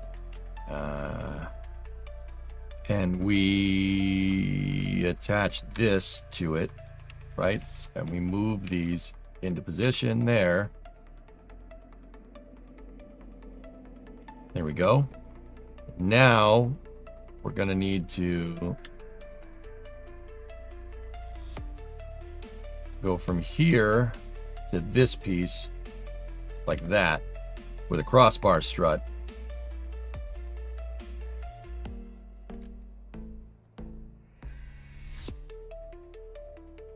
And then go from there to tie that together. That'll hold everything.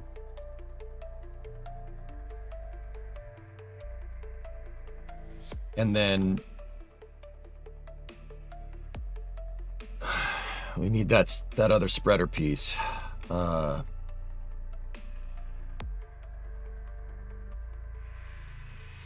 Yeah, William, yeah. One thing to consider, keep in mind here, is that this can only be rotated with dual crane setups on 2 gantries that can traverse on their own. Oh yeah, no, I know. I don't know what we're gonna do for the second crane. I haven't really thought of that yet. But, you know. It's fine.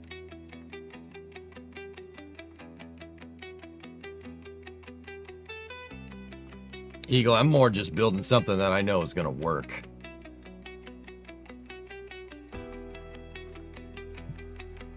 Mr. President, there's a second crane. Mother of God.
Okay, this is going to look really goofy, but we're doing it anyway.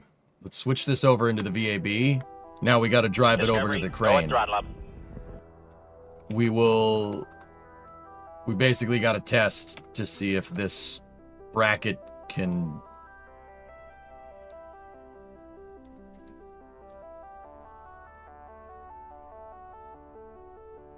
Hey, passing.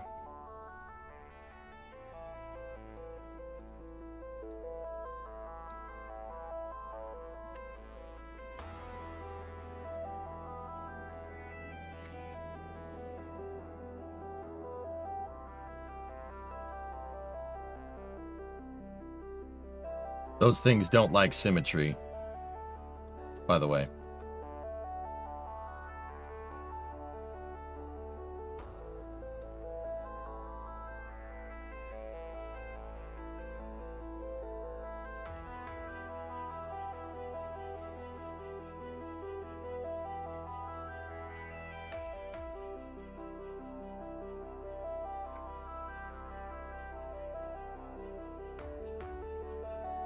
You have the stationary links.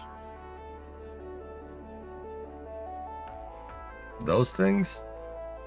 Yeah.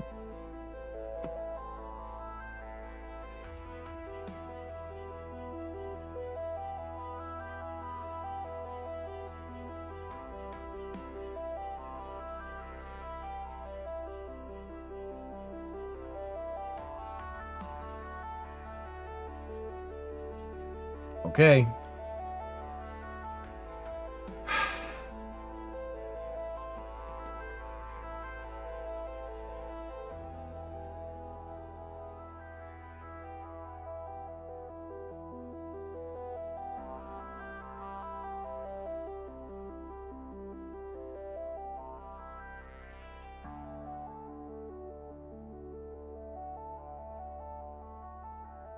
Yeah, I don't know what we're going to do about the aft bracket, but, you know.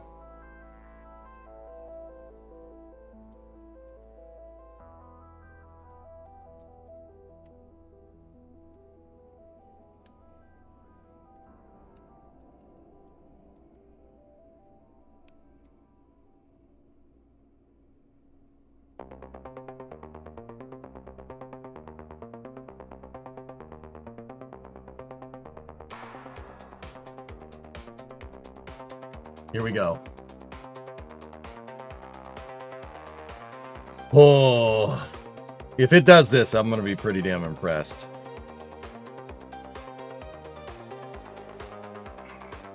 I mean, we're definitely going to lift this thing and we're going to be dragging the tail of the shuttle on the ground, but because we don't have the second...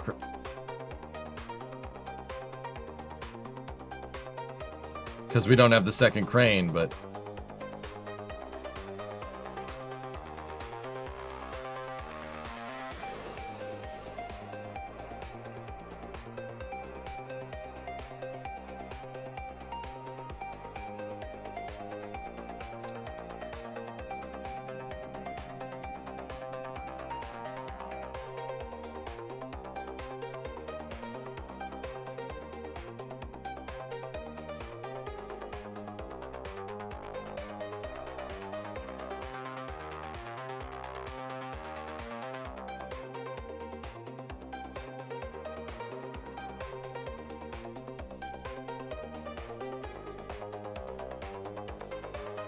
I see it, Mutter. The arm was flopping around. We have to initiate same vessel collision.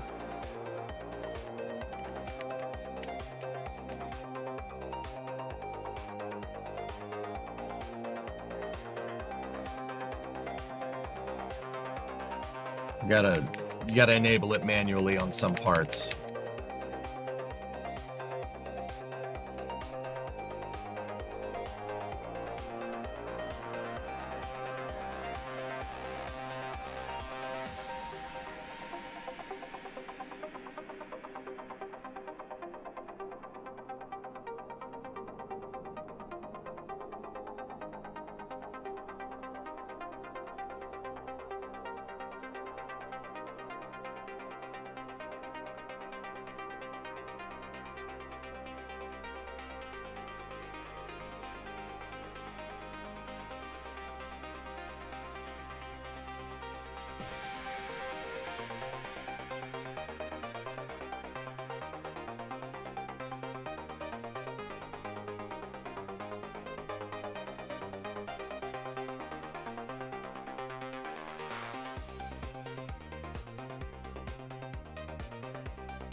There we go.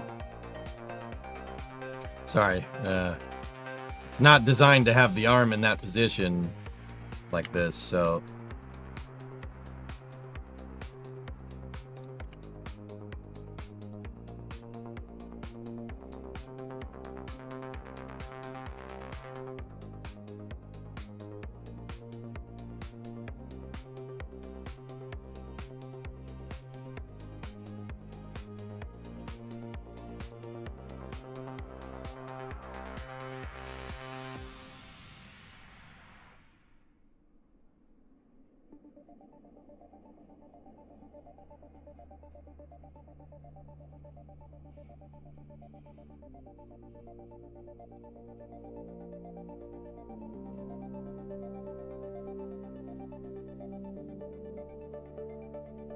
Okay, who knows what all that grav hacking did to the crane, but whatever. Let's roll.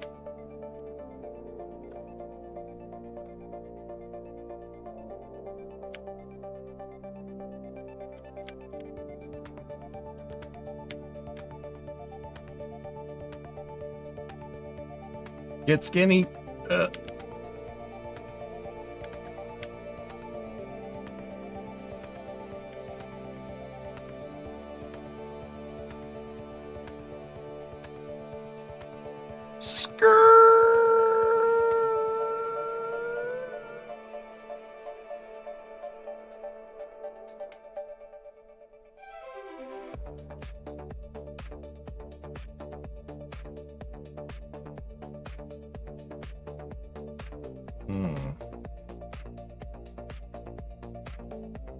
Who put this launch pad here? Can't you see I'm trying to drive my shuttle around?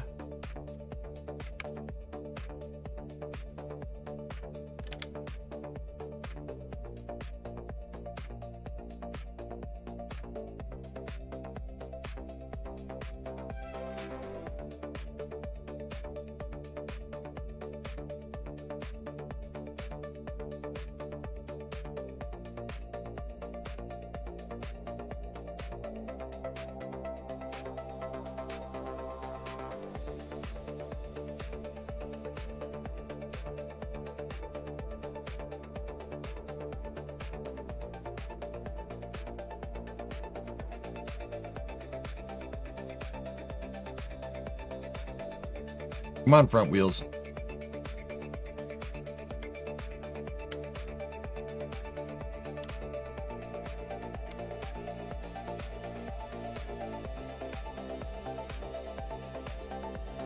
There we go.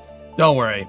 We shattered one front wheel, but I have a feeling there's going to be more of that going on here.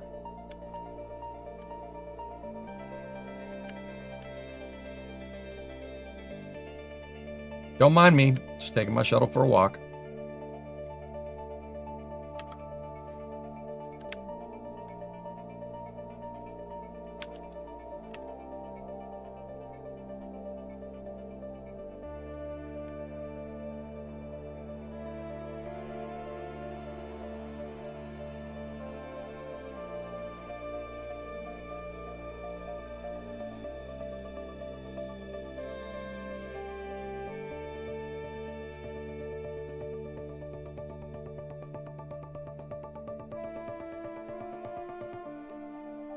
It would be nice if we could paint the brackets yellow.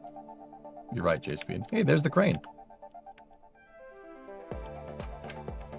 All right, so the objective here is to be able to pick the shuttle up. That's why we made this kind of saddle bracket thingamajigger. I want to try to pick it up with the crane. Shuttle's 57 tons. We've tested up to 36. I want to see if it works. This is not going to be easy. This could involve a lot of explosions and could blow the orbiter up. So, you know, that'll be fun. Can you drift it? No, too much traction.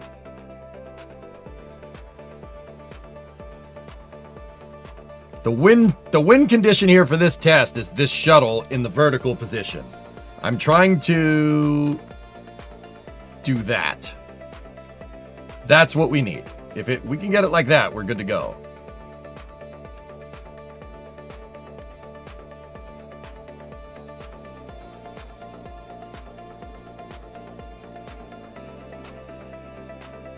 I'm just driving my shuttle around, Visualize. You don't do that? Come on.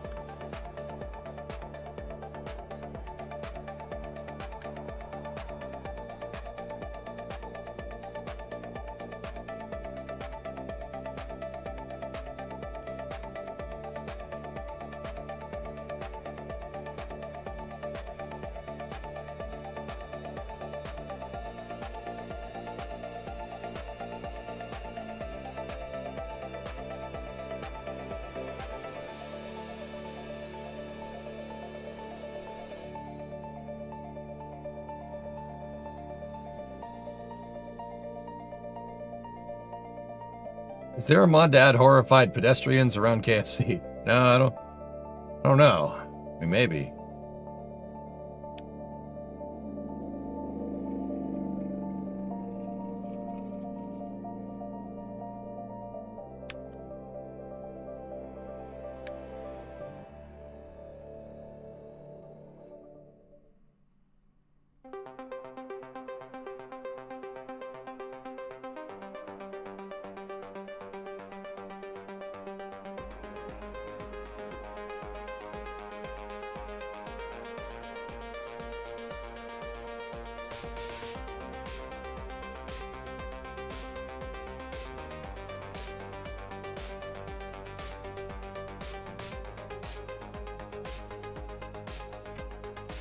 We're here.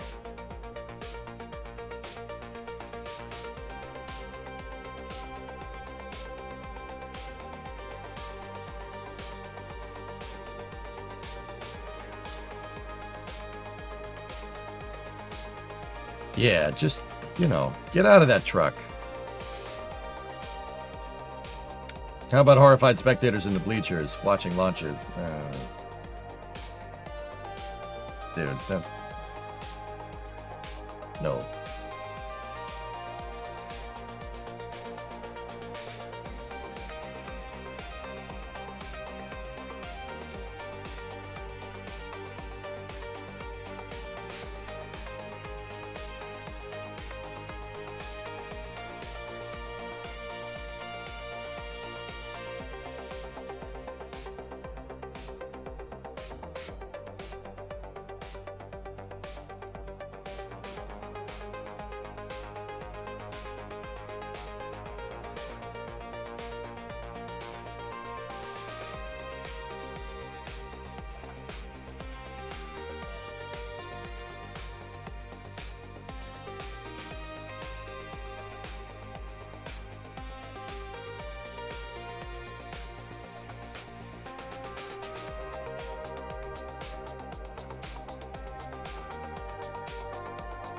Are you going to host Flame Trench later? I'm going to be on Flame Trench.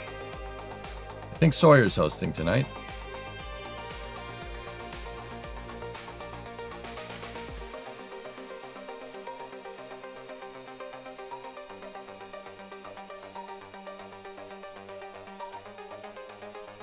All right.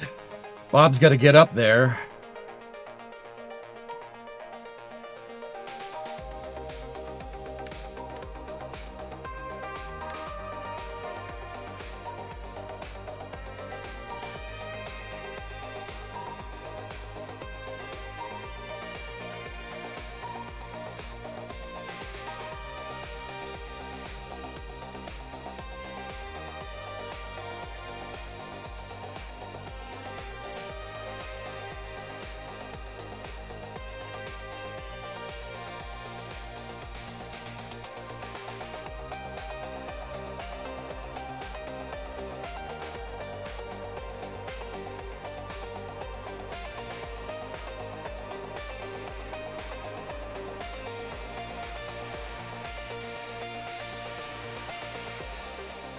Cool. No yellow vest. Immersion. It's not yellow, it's orange. Will you stop tripping? Bob, you're tripping, man. You're tripping.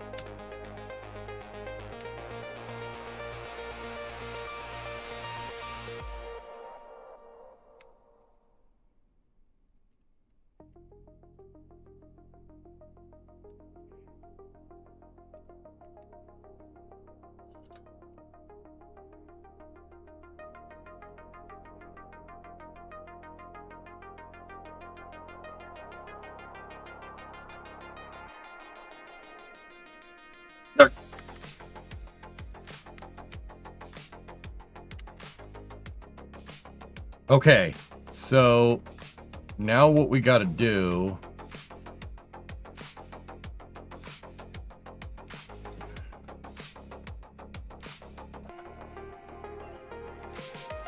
Connector docked with a winch. Connector docked with winch.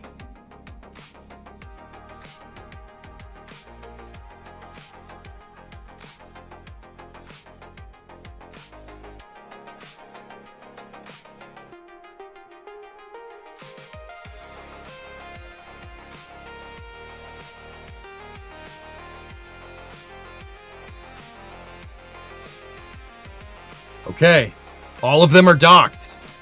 Holy crap, that actually worked. Now, the real question is, do they hold?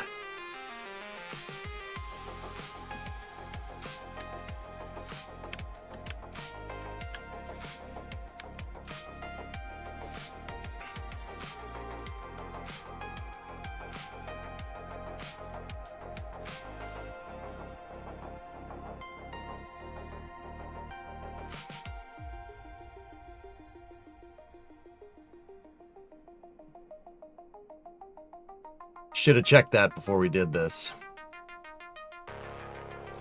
I was worried about this. I purposely had the thing hanging, guys, and it registered it as a vehicle in flight. Game ate it.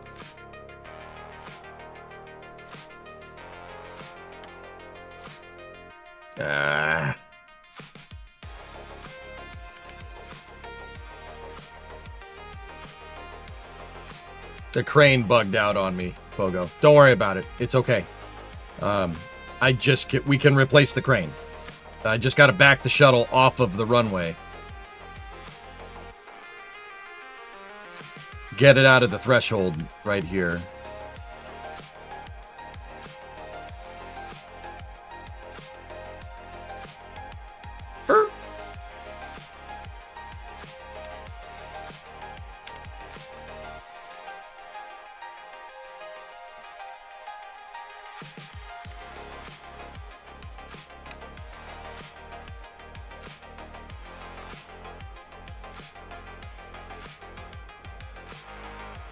Your shuttle is in an OSHA violation. You need railings on the wings of the orbiter so the Kerbals can't fall off.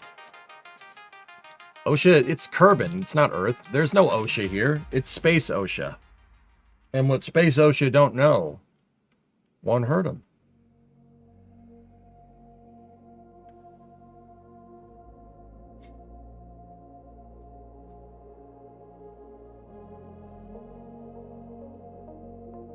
We could call Sammy Sposha. Space Sammy Sposha. I'll have you know that all of my satisfactory builds are in OSHA compliance. Just saying.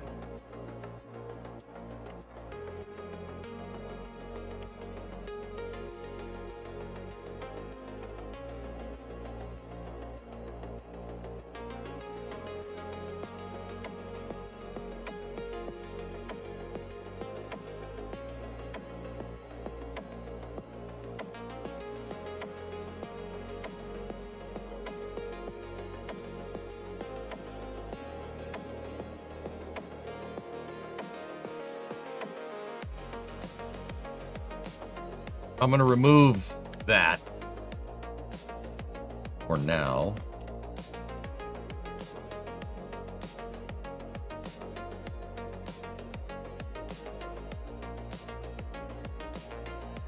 And here we go.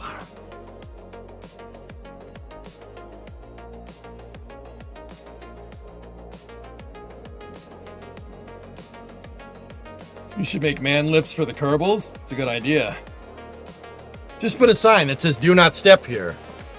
Problem solved. Yeah, no step. Yeah, no step on wing. No step on snack.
What about this? Is this an OSHA violation, being up on these platforms?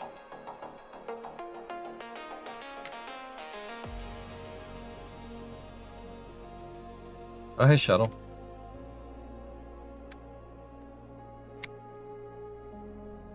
No railings?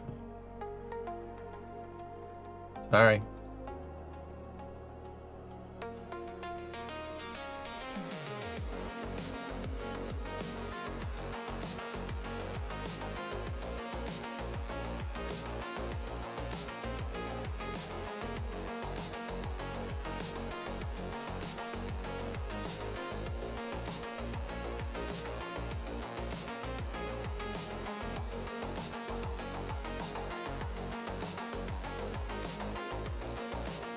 So I'm going to use AG 4, 5, and 6 because I do believe that 4, 5, and 6 don't conflict with any of my shuttle's action groups. I know 7, 8, and 9 absolutely. Actually, you know what? We'll just go with it. We'll see if it is. So AG 7 for those, extend cable. For the center one, extend cable. AG 8 for those, stop motor. Stop motor. AG 9, retract. Retract. Cool. All right, so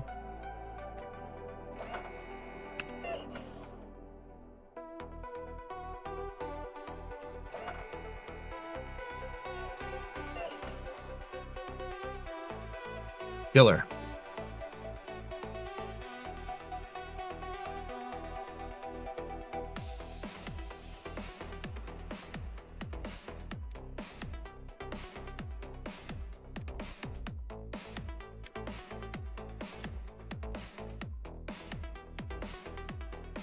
He has a parachute. It's fine. Yeah, we're being safe. Are you enjoying KAS? Yes. Yes.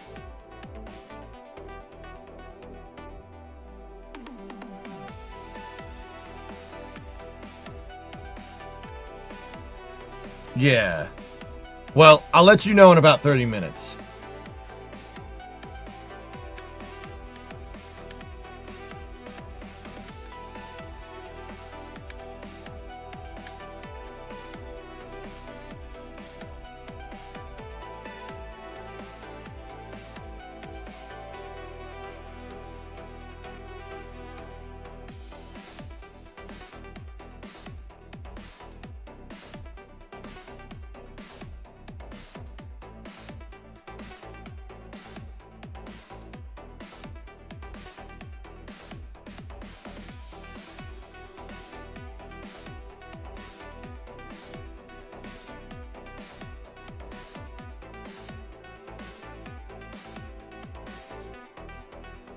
They ran out of time, Poison.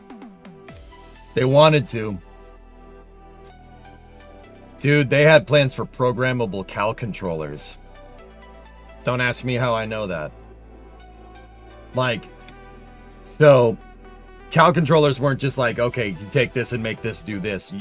They were going to have input devices for the CAL controllers. So like you could have a CAL controller that triggers something at a certain temperature or a certain pressure.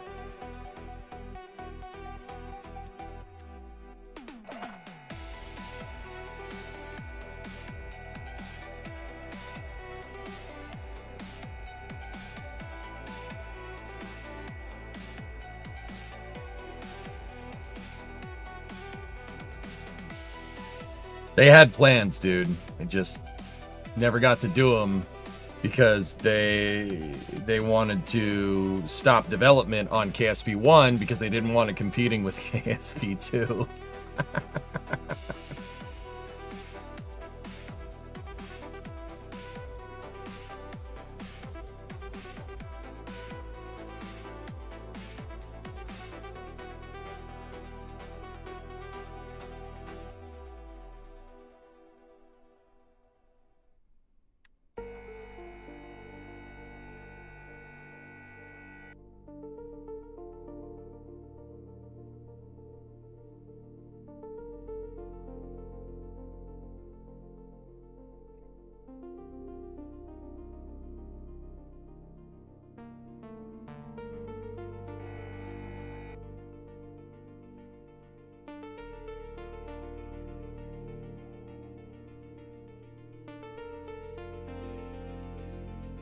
Yeah, I hope so, drummer.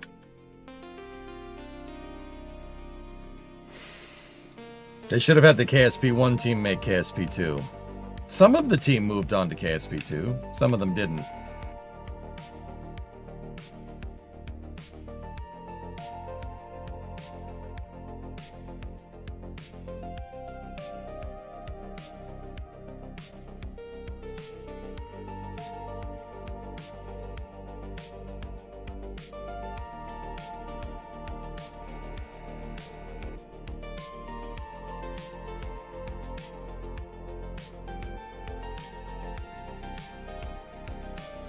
Okay, so now what happens if we switch down to this, right? What happens if we undock the bracket? Do these things stay attached? Yes, they do.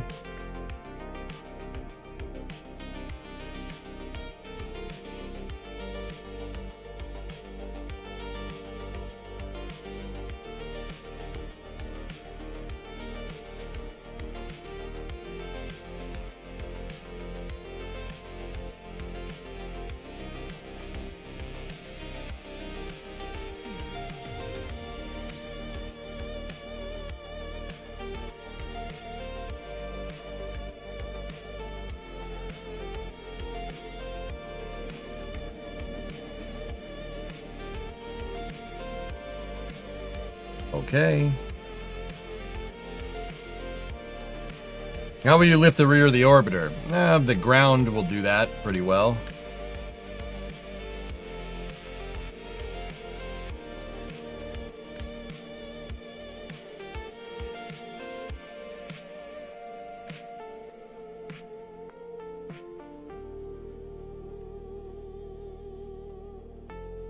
Like I said, guys, this is not going to be pretty, but we're going to try it.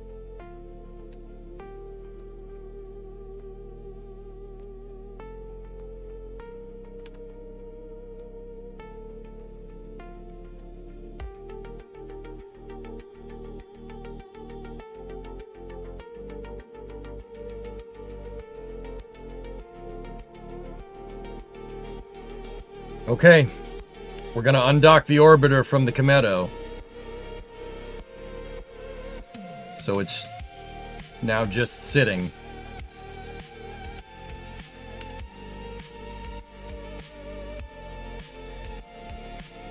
All right, slack the cable.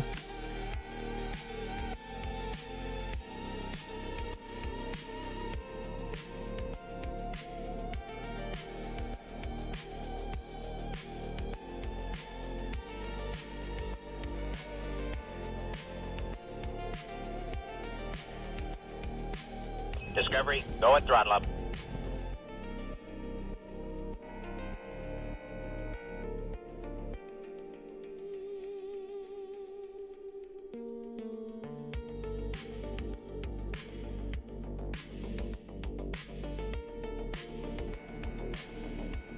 Dang, this is sick, dude.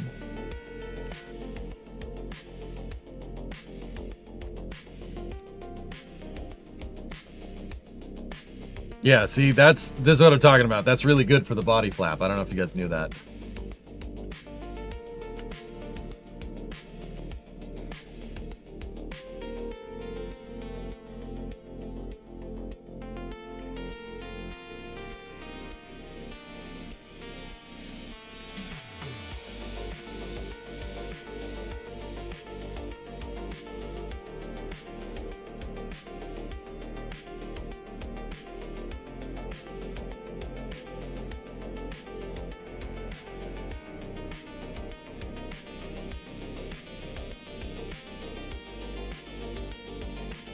Yeah, KAS is pretty good. Have you heard of KSP redo? Yeah, I don't care. Yeah, JC, I'm done with KSP2. Redos, no, I'm never playing that game ever again.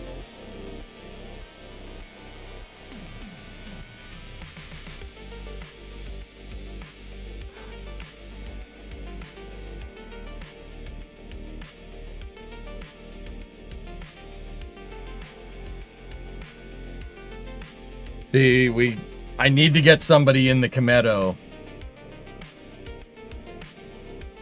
Jeb, I need you in the Kometo because I need somebody to take the brake off the vehicle so the shuttle can roll forward.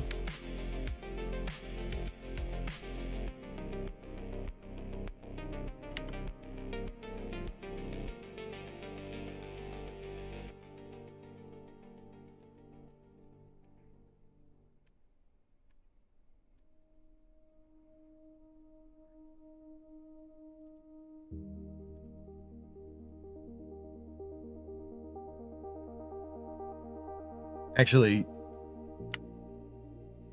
if Jeb could just take the brakes off, it'll work.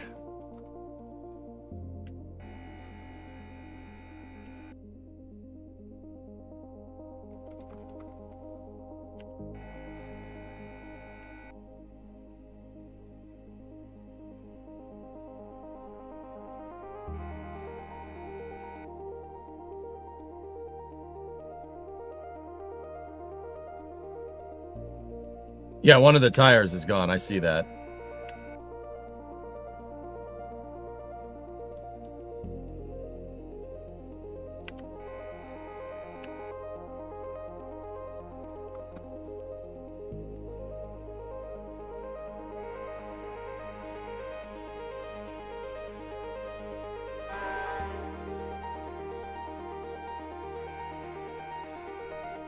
Yeah, Kai, well, I've mastered the vessel switch without cracking spikes, but we'll see.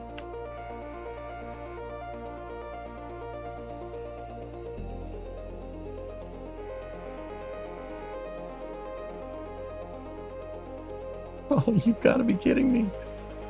Oh, past EJ would love this.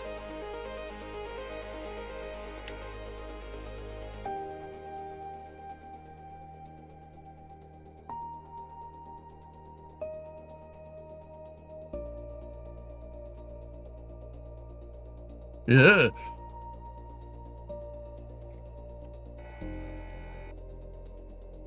All right, guys. This is where this gets tough, because right now I've been just pulling it up. We're not pulling the full mass of the orbiter here.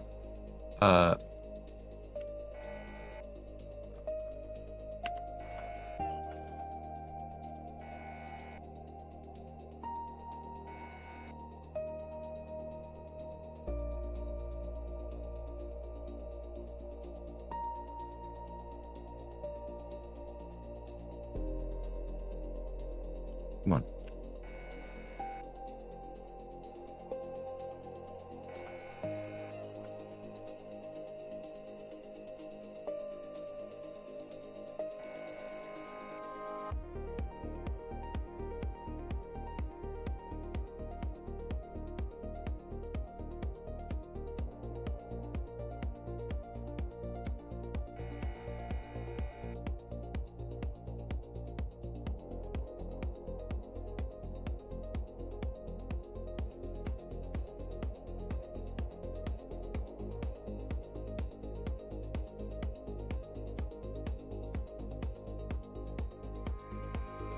Dude, oh, that is so cool. Oh my goodness, that's awesome. Yo, it did it. Dude, that worked. Oh my goodness.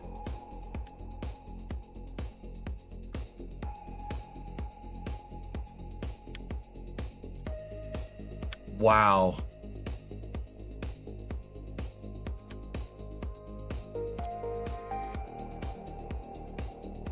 That's freaking impressive, dude.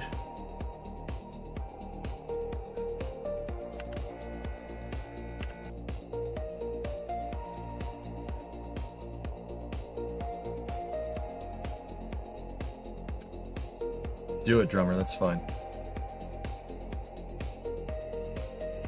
You've got to be kidding me, man. Holy balls, that actually worked. That's sick, dude. Discovery, go at throttle up.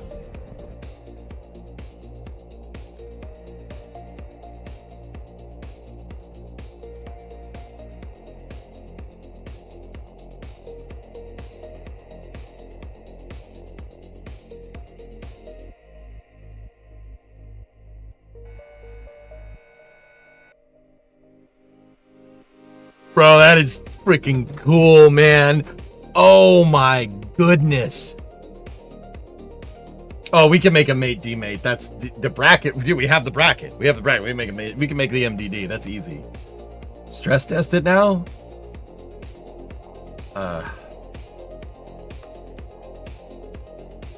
Yeah.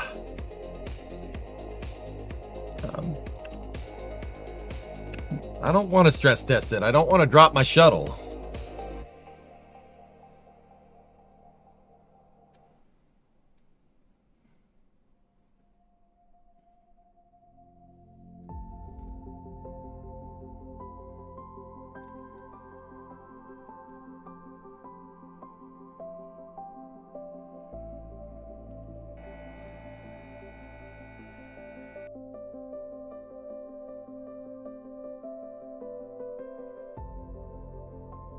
Now you need a crawler transporter. Dude. All right, well, if we were going to stack it, we need to lift it up.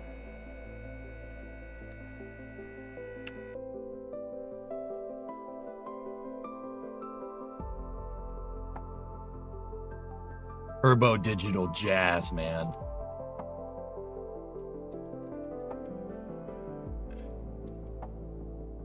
Dude, you gotta be kidding me. All right, let's try for a crane translation movement here.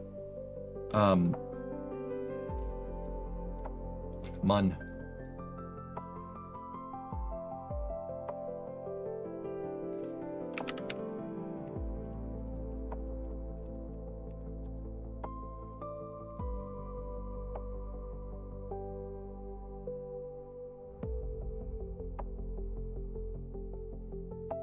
Yeah, we have it worked out.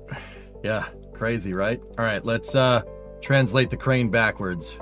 Let's make sure we get a look at the trucks here.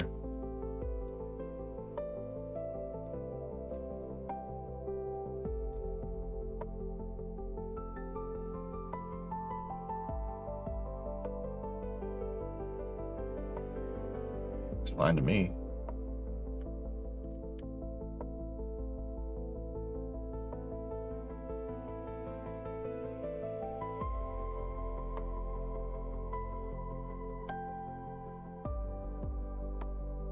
I can't believe how well that actually works, dude. Now, time warp? No. No. It'll delete the shuttle. It thinks the shuttle is flying debris right now. It'll delete it. We're not doing that.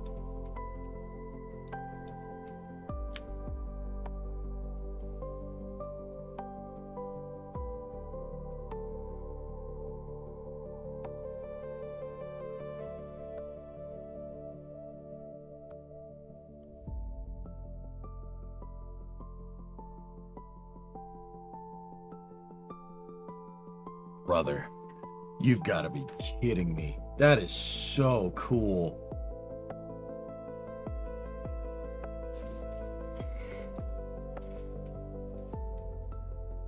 Have you made a mobile launcher? No, the whole point of building Slick 6 was so that I didn't have to.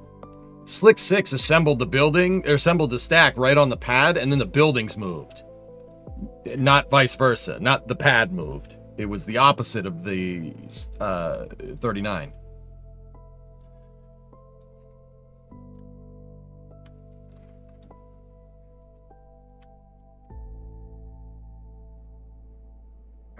Let's try to let her down a little bit.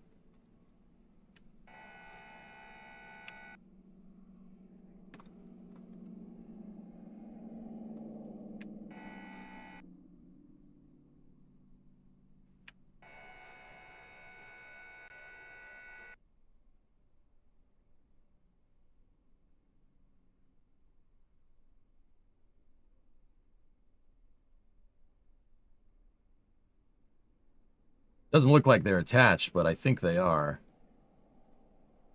Put it back on the transporter? I have no idea how we're going to do that without a second crane, dude, to be 100% honest with you.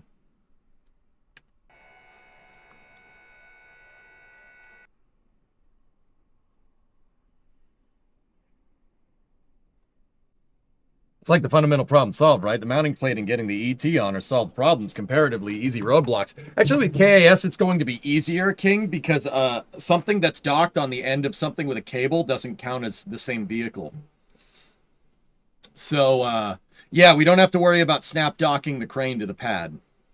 KAS is going to make this very easy to do, yeah. Gotta be honest, it looks sick. See, Kraken, it did. Yeah, dude, that's one of the cooler things that we've done here. I'm bumming. If I had put my telescoping crane out, out here, and we set the crane up right here, we could grab the back, and we could bring it horizontal. I could, but yeah, didn't. Because I have the bracket back here built, we'd have to hook stuff up to it, but it's there. What is this KAS thing? KAS is Kerbal Attachment System. I basically have cables now and winches to be able to move and pick up stuff instead of just a long chain of hydraulics.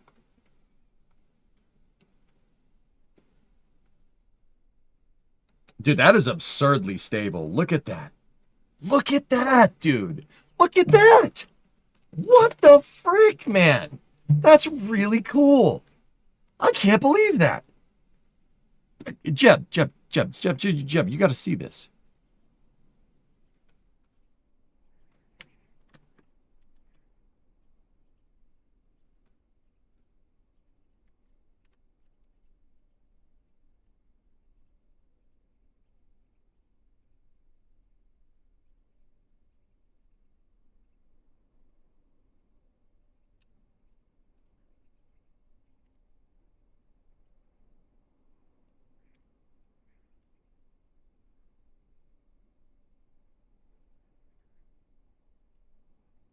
How's your day going?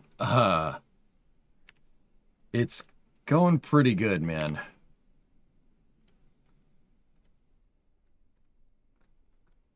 You're just...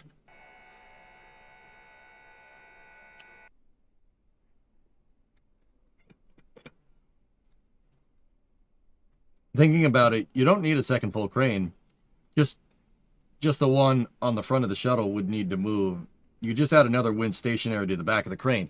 Eagle, let me show you the con ops at Slick 6, how this all works. Check this out. So shuttle would come in on the transporter, same idea, right? I have the pictures here. I know I have the pictures. Just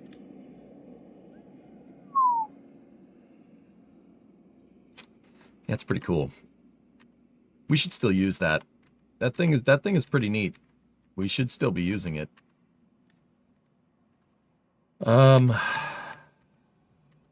These are pictures from Slick 6. There it is, right there. So, Slick 6 has two integration buildings. They have the SAB and the MST, or they had. These buildings got destroyed last month.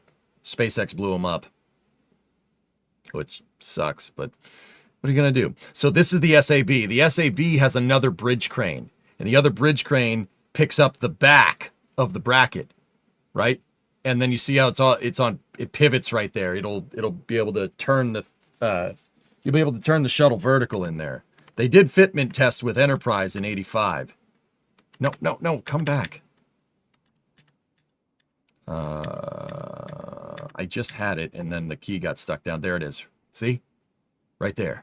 That's how we got to do this. Or that's how I'm going to. I'm just going to have another bridge crane. And it'll be really easy, right?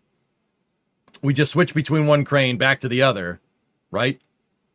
Or what I could do is have... Now, I was going to say we could have the SAB and the MST dock to each other, but I don't want to do that. What am I going to do? What is that from there? I forget. And then they would lift off the Kometo there. But yeah, we could have a static one on the MST and just pull it, right? But yeah, that's the idea. What am I gonna do? It's BitConnect, that's right. What am I gonna... My wife doesn't even believe in me. BitConnect! Woo! And yeah, there's a shot from Life magazine of them integrating the shuttle. These are the parts you were 3D sculpting, right? No, not these parts. These are actually, this is actually a mod called Kerbal Attachment System. What I was thinking about doing is modeling the crane parts to go with the Kerbal Attachment System, but we actually don't need it. So the SRB's an external tank would be on a crawler? No. So Vandenberg has the mobile service tower, which is what we just made. We made what you're seeing is this thing on the right, the upside down Tetris piece, right? That is on hydraulics and it'll raise up and it can move. It's on railroad tracks and it moves over the pad drummer. In Slick 6's shuttle design and shuttle configuration, the pad doesn't move. So they basically took the top of a mobile launcher and put it right here, cast it in concrete, right? And then built flame trenches for it. I have a really nice picture from the fixed service structure looking down at what I'm talking about here. There it is. So none of this moves. That's more or less, the metal part is more or less the mobile launcher. It's just, there's the rest of the mobile launcher is not there. But those are the same tail service masts as the 39A mobile launcher platforms. It's the same thing. But they just fixed it in the ground instead, and you have a bidirectional flame diverter for each SRB, right? So SRB, the right SRB goes out to the right, one goes out to the left, and then underneath here, there's a, see that right there actually can pivot up and down on the launch mount, and it actually docks, or it moves up into this position, and then underneath there is a flame trench that goes down and takes a 90-degree turn and comes out over there. I have a diagram of that too, actually. See it? Your books were delivered to your P.O. box this morning. Cool. Yeah, the gantries need to move relative to each other, but only the front one really needs to move for integration. The back one can be hard fixed on the top, where about the pistons that attach that move the bridge. Exactly. That's my idea. So Eagle, we take the two buildings, we put them together, we roll the shuttle inside, right? I attach one to the front bracket, basically what we just did, and then I just lower the secondary one into position, attach it, and then from there it's just lifting. All you do is just lift the front, right? That brings the shuttle into the vertical configuration, right? To lift it up, bring it into the vertical configuration. I don't even need to touch the second crane. It should just be able to keep it fixed for the most part. Was Vandenberg designed as an improvement over the Cape Launch Complex? Yes. Yeah. This Vandenberg was built. Slick 6 was built to. It was the only pad that was really built for rapid shuttle launches. 39A and B with the mobile launcher platforms were all retrofitted from the Saturn V. Building the shuttle right on the pad like this, guys, would allow for a much smoother concept of operations here. Imagine if you had two of these. You had two pads. I mean, the Air Force only wanted one, but, you know, who knows? Maybe in an alternative reality, there's Slick 7, right? And, you know, it's another shuttle pad. But if you had two of these, you could build one on the pad, launch the other one, right, and go. But yeah, it's definitely smoother concept of operations for sure. Oh, there is the exact ConOps right there, by the way. With all the building numbers around Vandenberg. So Vandenberg, the other thing about Slick 6, there's a picture of the Enterprise inside of the SAB. The other thing about Slick 6 is that it was vertically integrated. Meaning, guys, obviously there's no orbiter processing facility, right? Well, actually there is, and it's over there. It's not built in this picture, believe it or not. But so satellite integration operations were done right here. In fact, they're still done in that building. They still make some kind of satellite in there. Don't know what it is, but they make it. What is it? Don't know. So the cool thing is that this is kind of a little assembly line, right? And at the end, there's an elevator. And the elevator would lift whatever payload they wanted, the Air Force wanted to put into the shuttle, into this. If you look at this truss structure building right there, it's called the Payload Changeout Room, or PCR. The PCR actually, there's a picture of it, is your integration building. See, you could see the gantry crane from inside of the, special payload building is right there. So they'd lift the sat up, move it forward, drop it inside of the PCR, not actually, and then the whole payload changeout room could move on rails. And it moves through the shuttle assembly building. Check that out. It moves through the SAB, right? And inside of the SAB, you can put new payloads in. Yeah, exactly. That's because the Air Force didn't want to see they didn't want people to see what they were putting inside of the shuttle. They didn't want anybody to see it. And also, yeah, if there's bad weather or something in California, unlikely, but if there is, you just cover the stack. No big deal. It'll take an hour to cover it. It takes an hour to move the buildings into position. Dude, I'm telling you, whoever, I have a picture, and I was going to say, whoever designed Slick 6 really knows what the hell really knew what the heck they were doing. They really had a very, very, very keen understanding of the shuttle and what it needed, which is very interesting to me because there is a picture that I have floating around here in my collection of Enterprise being moved around at Slick 6. And it's, well, I'll just show you. Give me 1 second.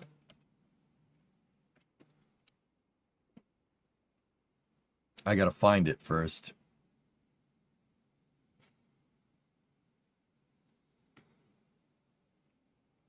Where's the tunage?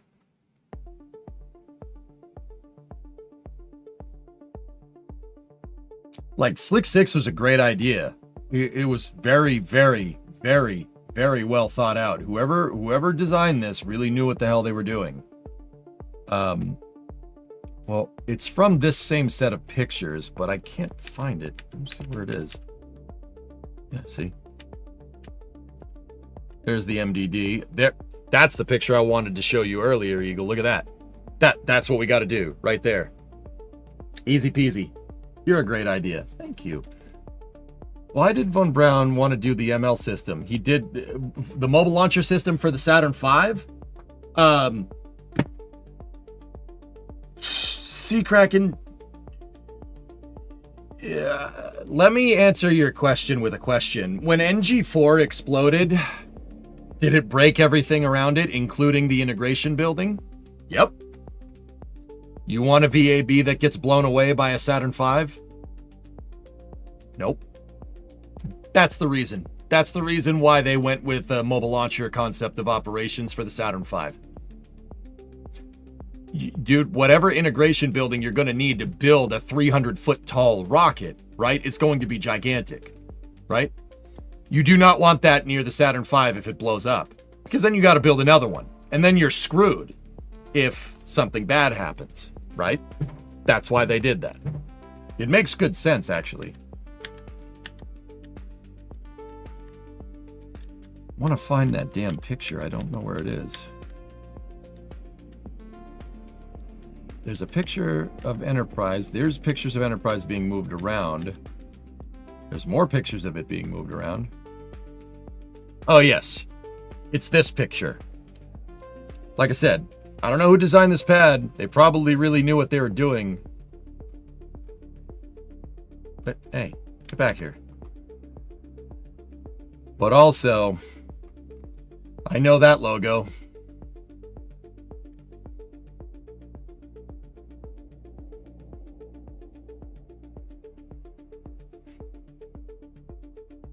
Are you going to build the payload changeout room? Yes, most likely, Kai. I'm going to have to. That's Bechtel's logo.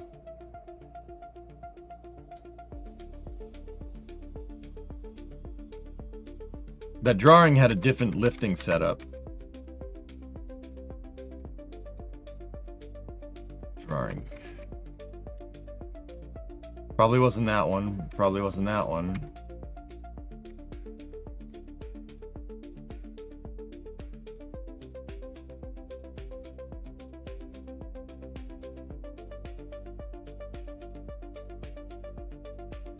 Yeah, the drawing didn't have the bracket, interestingly enough, but I have real life pictures of them doing this that show them moving it with the bracket on it. That just had 2 spreader bars. I'm gonna call that one artistic license, dude.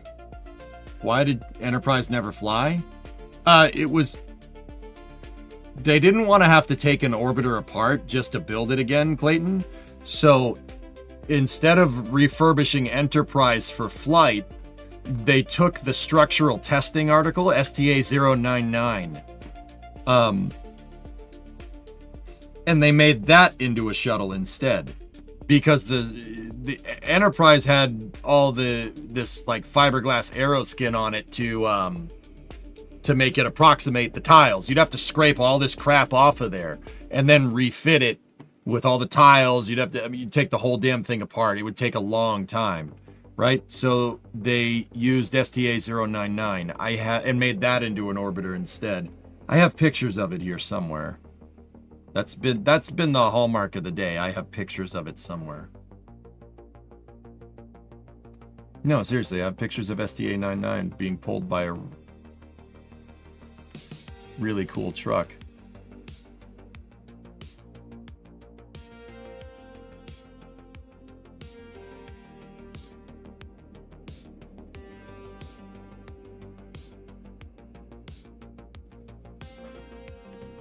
It's not here.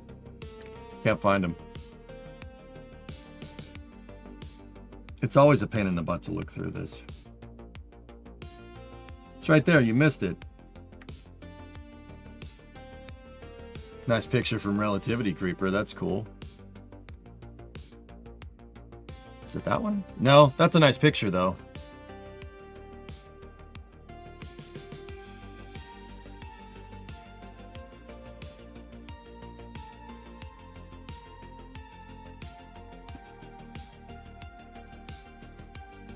I could have sworn I had it in here. I've seen it when we scroll through the damn pictures.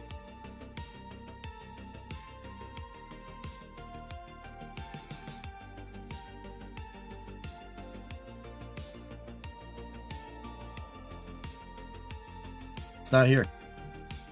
It's near the left side.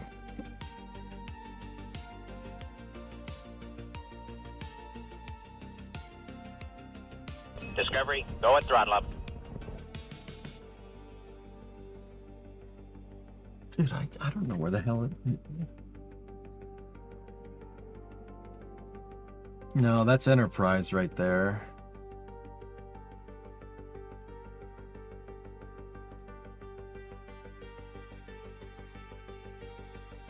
Ah, there it is. Got it. Found it. There you go.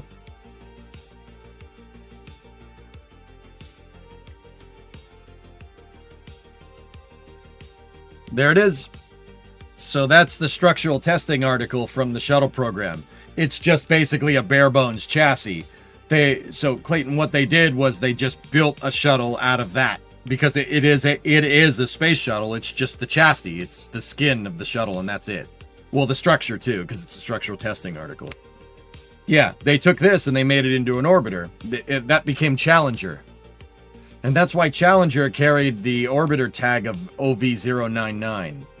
And Enterprise is STS-101. Or OV-101, excuse me. Columbia is OV-102. Discovery is 103. Atlantis is 104. Endeavor is 105. There was no 100. That's a shell. That's what the shell of the space shuttle looks like. They didn't use 100, Drummer. They went right to 101. I have no idea why they did that. Why no 100? Don't know, dudes. And they also... There's actually an OV-98, technically. if we really want to talk cool shuttle concept, cool shuttle naming stuff, there is 98. There's OV-98. It,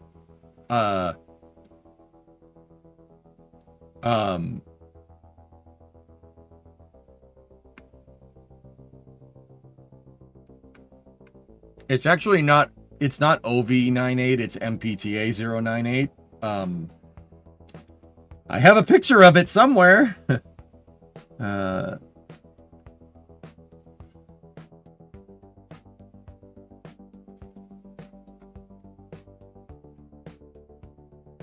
That's Enterprise doing, so at Marshall Space Flight Center, they used it to test the brackets. All the brackets for the shuttle were engineered in Marshall. See that? That's them testing the bracket in 1979. Bruh. Peterbilt. Oh, dude. Peterbilt with air conditioning. Very nice. 098 is made out of, it's made out of a jumble of parts. It was originally the shuttle main propulsion test article.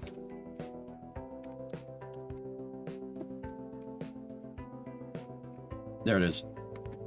So what it is the back. It's the real back of a space shuttle. That's just the butt, the shuttle butt. And then they just had a load transfer analog there. They put that on the B-2 test stand and fired it with the external tank. And they green run the space shuttle engine section there at Stennis.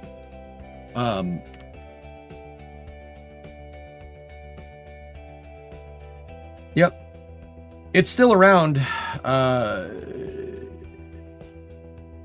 Yeah, it's still around. There it is. With Shuttle Pathfinder. It's in Huntsville. That over there was the integration test article for the shuttle program. It did technically carry that Shuttle Pathfinder. It did technically carry an orbital designation, but it's just a steel chassis. It's not the shell like Challenger.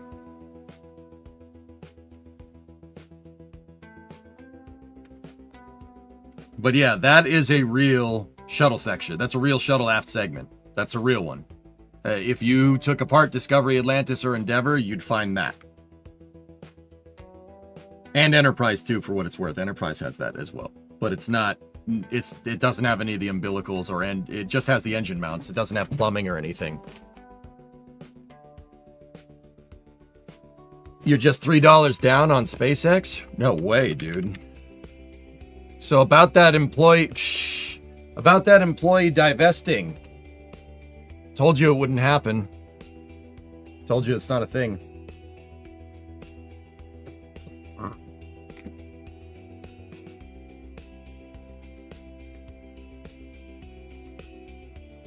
...1980 shuttle overview. What is this, Mutter? Building 1 7th floor. Stills from Vandenberg.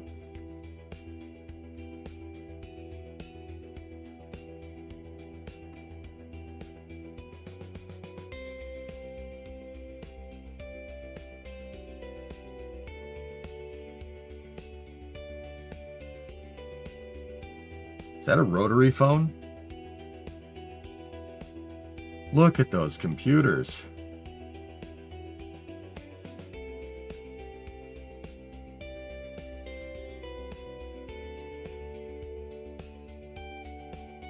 Yep. Payload manifests.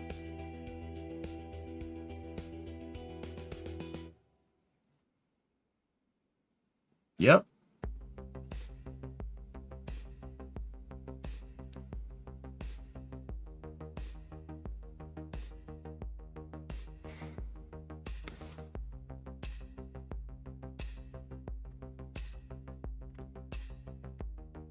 You want to see something cool?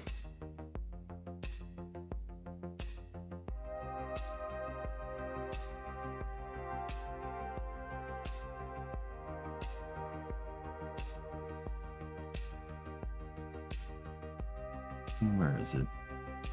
Oh, I don't have the link anymore. Crap. I have this in digitized format. I have this in a PDF, Mutter. It's from L2. Yeah, I don't have the link anymore. What is DOD 83-2? Well, D, O, and D are some letters from the English alphabet. 83-2 are numbers.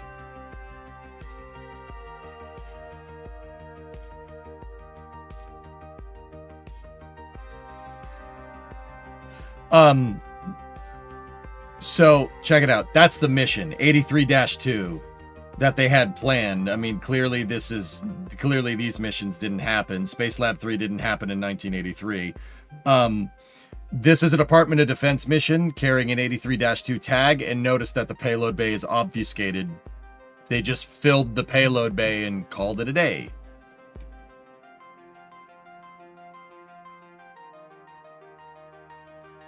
Yep, that's a Space Lab mission that was supposed to launch on Challenger on May 25th, 1983 for STS-20. They were planning on doing 20 shuttle missions by middle of 1983. By middle of 1983, I think they did 4. 5, maybe?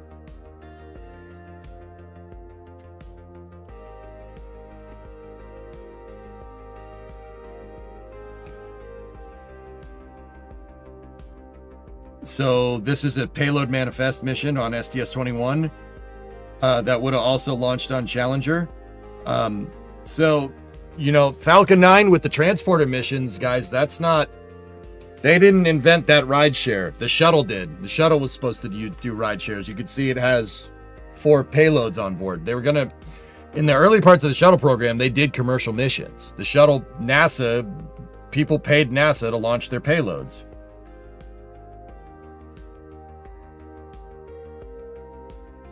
There was a program for the shuttle program called the Getaway Special, which is where they sold the aggregate payload volume on the shuttle. There's another DoD mission right there. Another ride share. NASA, Life Sciences right there. There's STS-25 that was scheduled to launch in that would have been launched in 86. That's Hubble. That's the Hubble Space Telescope mission. They had it planned a long way back, dude.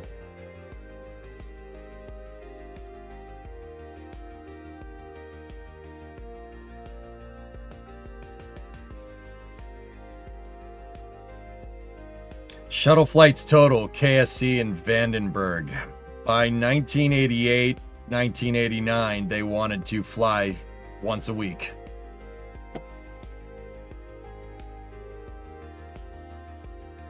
All that freaking effort, dude.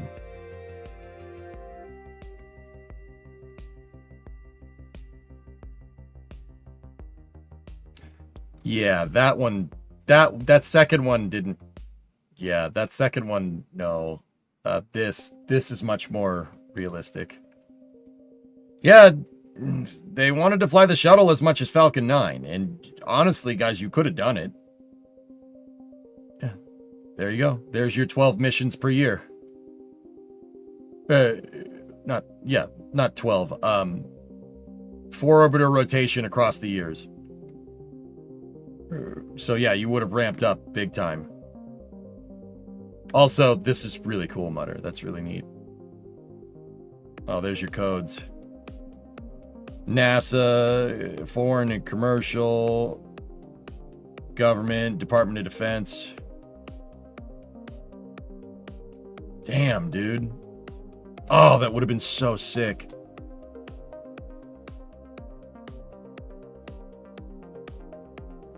Oh, you also have your orbital characteristics right there. 28.5 degree inclination, 275.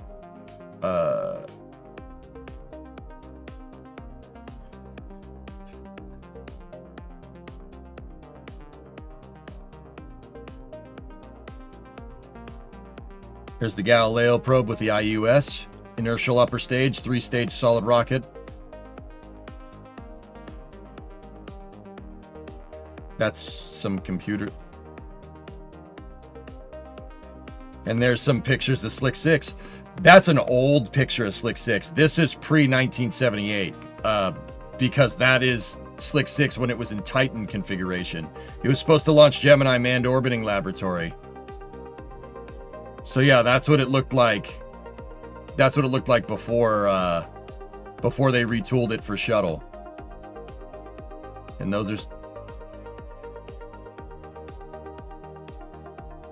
Oh, you gotta be kidding me. That's Vandenberg Flight Control.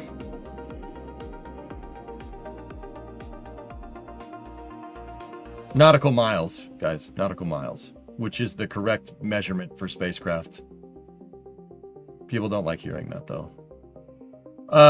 Scratch that. That's Houston. That's not Vandenberg Flight Control. That's Houston. Because that is Johnson Space Center. Guy just zoom in, just doing some zoom in on the pattern or something. That's a pretty cool little video, dude. Neat. Anyway. Jeb.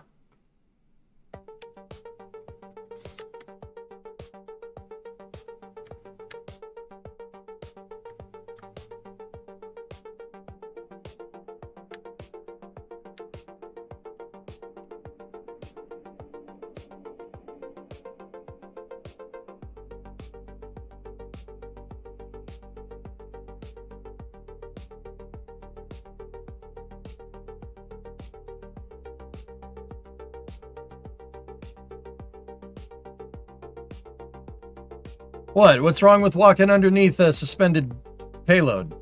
There's nothing wrong with that, right?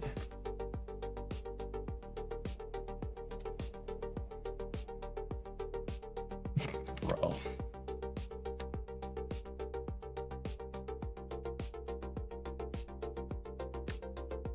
I've seen the Enterprise video, yeah. Could ramp up gravity to determine where it breaks.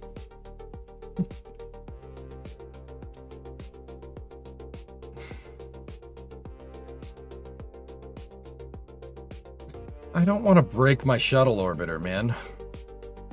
The reason why I don't want to break it is because there's no revert. Oh yeah, there is a revert flight here, but I still don't want to break it.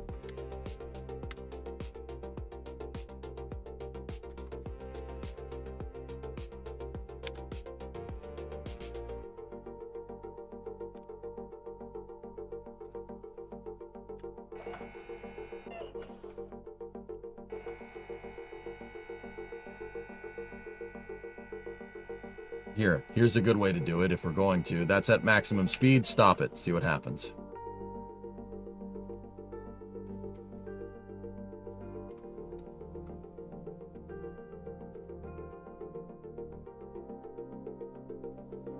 Looks fine.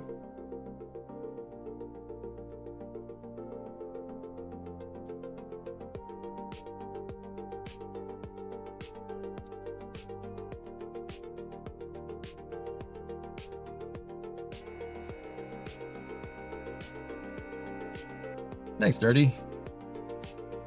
Yeah, it's pretty sick, right? That's sick. We VAB'ing up in here, son. I could build an SLS with this. Just saying. We'd have to make the integration building a little bit taller, but like we could do that. When I saw cranes in the title, you knew to be coming into something epic. Hell yeah, man. Hell yeah.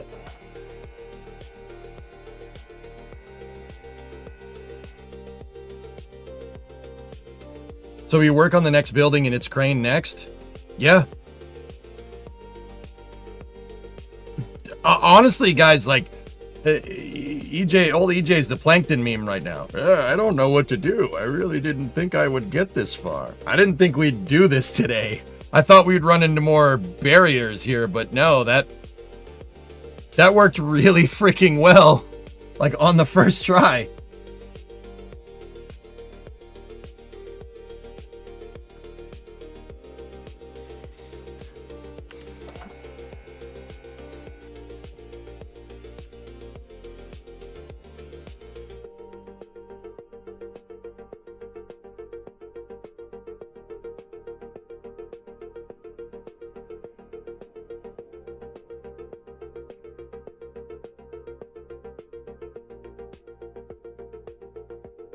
Honestly disappointed we didn't get explosions. I know, I'm like, I don't know what to do. I don't know what to do. I thought something would break. How does it survive time warp? I would not do that. I would not do that right now. That probably would break it.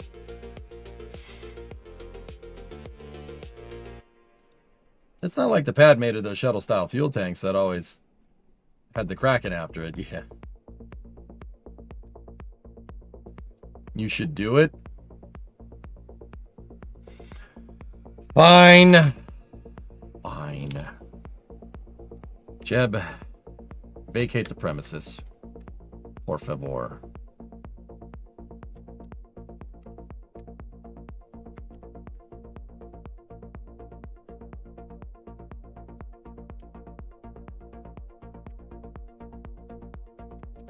Revert is an option. When we revert, it'll revert to the shuttle being on the transporter over here. Basically, when I put the crane out. Which, what we could do next, guys, is I could get my telescoping crane out, and we could attach the telescoping crane to the back bracket, and pick it up and see what it does. The shuttle has no fuel on board, Dino. Okay. Yeah, Vargon, how about that, huh? I lifted the shuttle off of its transporter, dude. And I built a bracket that works like the real one. Okay. Time warp in 5, 4, 3, 2, 1. Oh, it fizz warped it. Not good. Not good.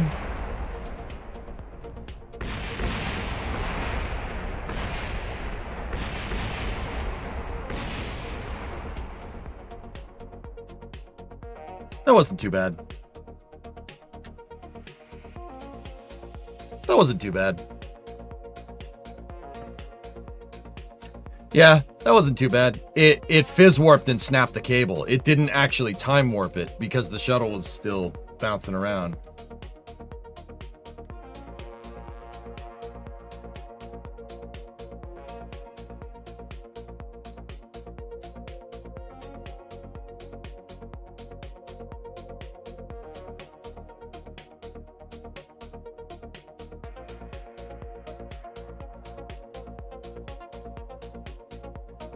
Yeah.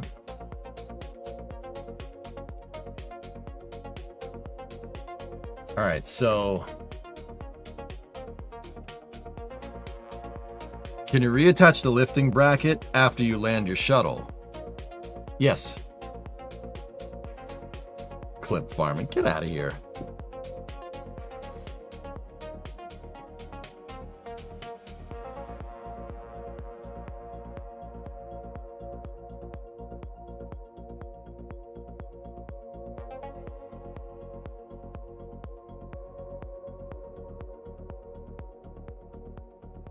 All right, the last one needs that, and then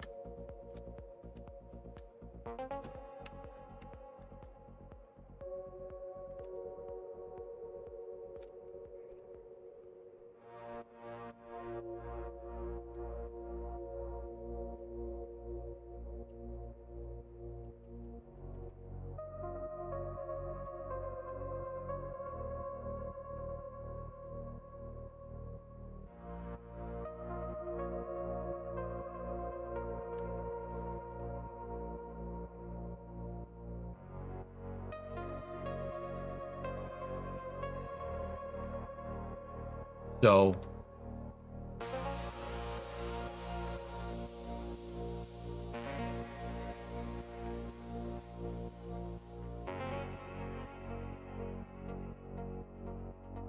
I'm just thinking about how we're going to do this. Could you fit the shuttle in the Donager? Yeah.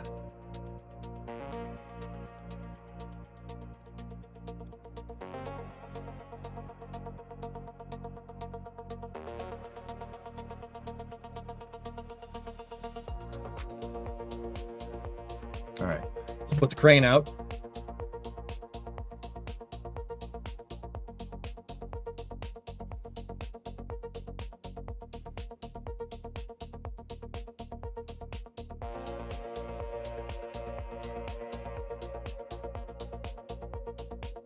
You should put the lifting bracket into the Donager's payload bay. No. Nah.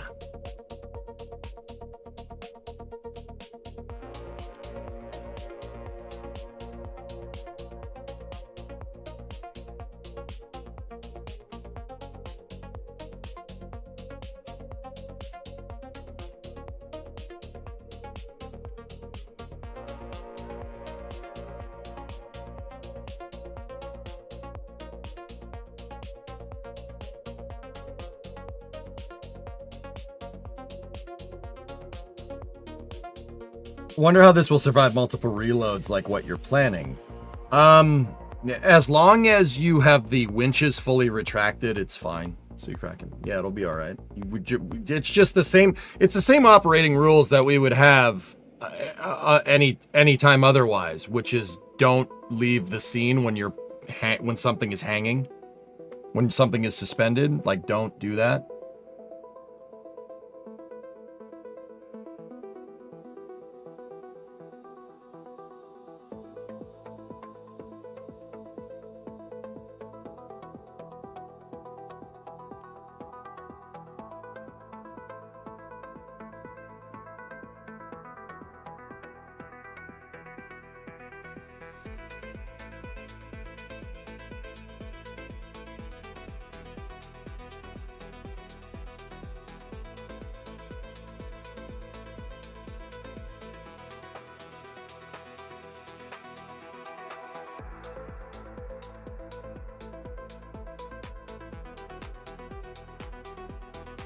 All right, let's try this again. Did you ever revert the gravity after getting the shuttle unstuck? Yes. Yes, I did.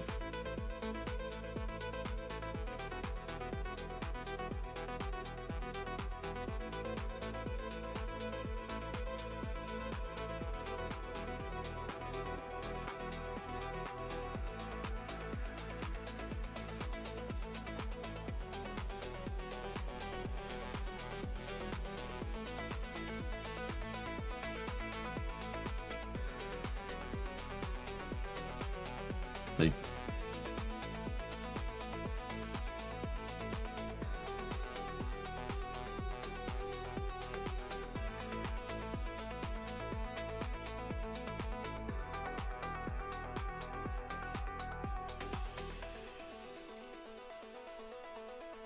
So because it's the first time with the crane, we have to outfit it.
Deb is a crane rigger. Yeah, exactly.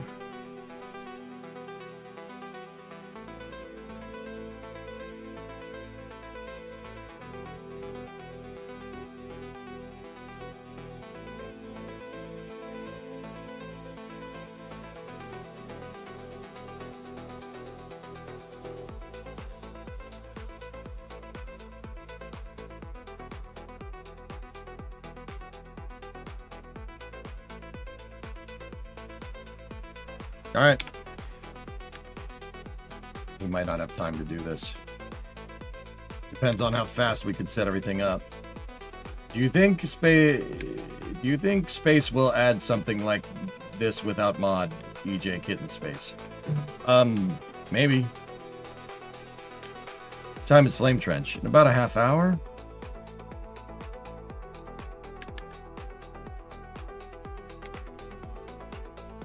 Yeah.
Okay.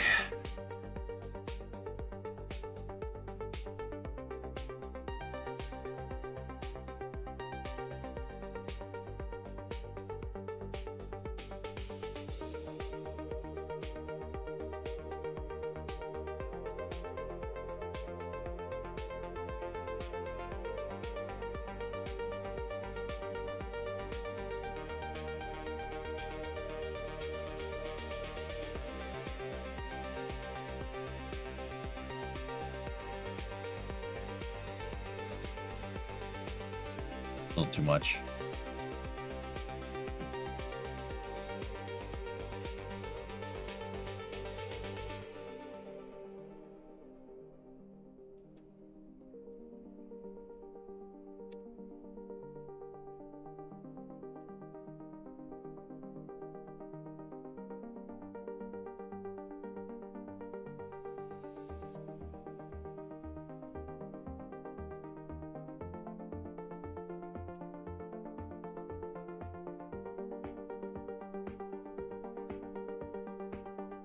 Why is this thing going so slow?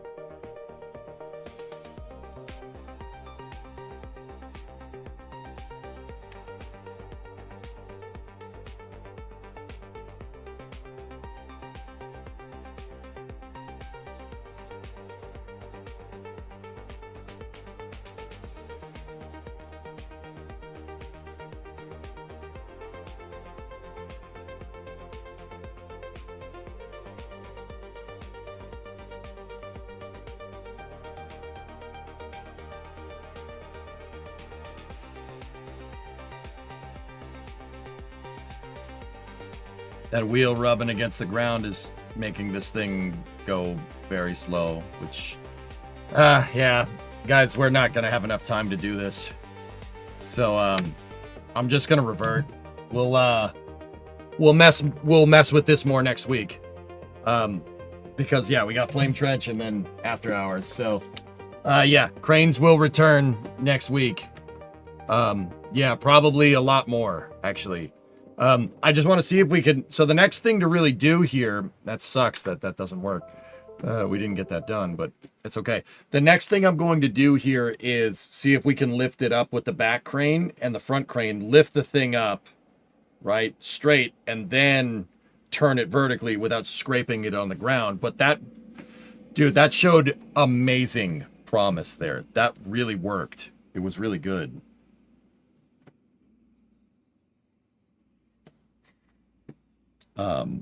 Yeah, I'm really, really happy about that. I'm really excited. That is a huge deal that we can do that.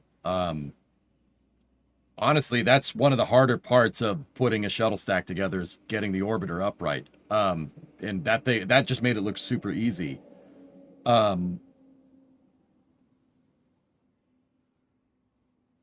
Yeah, I mean, aside from building the equipment that we need to move the different pieces of hardware around, dudes, I'm pretty sure we could stack. Like, we could build the stack. It's doable. I'm a little bit worried about, docking the shuttle to the rest of the pad. That might cause explosions. I'm not going to say we're completely out of the woods here with explosions at all, but yeah, that'll at least we know we can get the shuttle vertical. Putting the stack together is going to that's going to be a little bit difficult to get that right. But we'll figure it out, dudes. We'll figure it out. All right, so I'm going to shut the YouTube stream off, and on Twitch, you could just chill here. I'm going to do the Flame Trench, which is our informal news show, my informal news show that I do on NASA spaceflight.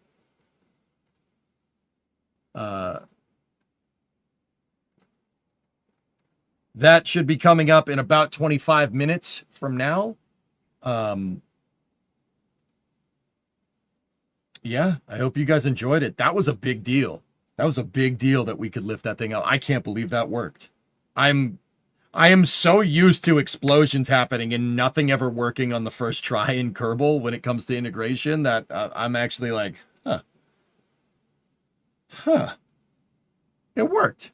So on YouTube, stand by for loss of signal. Head over to the NASA Spaceflight channel to watch the Flame Trench if you want to see more of my ugly mug.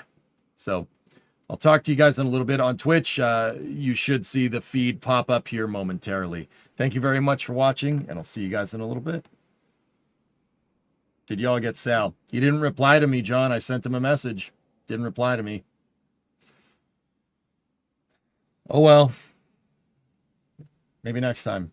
Anyway, see you guys in a little bit.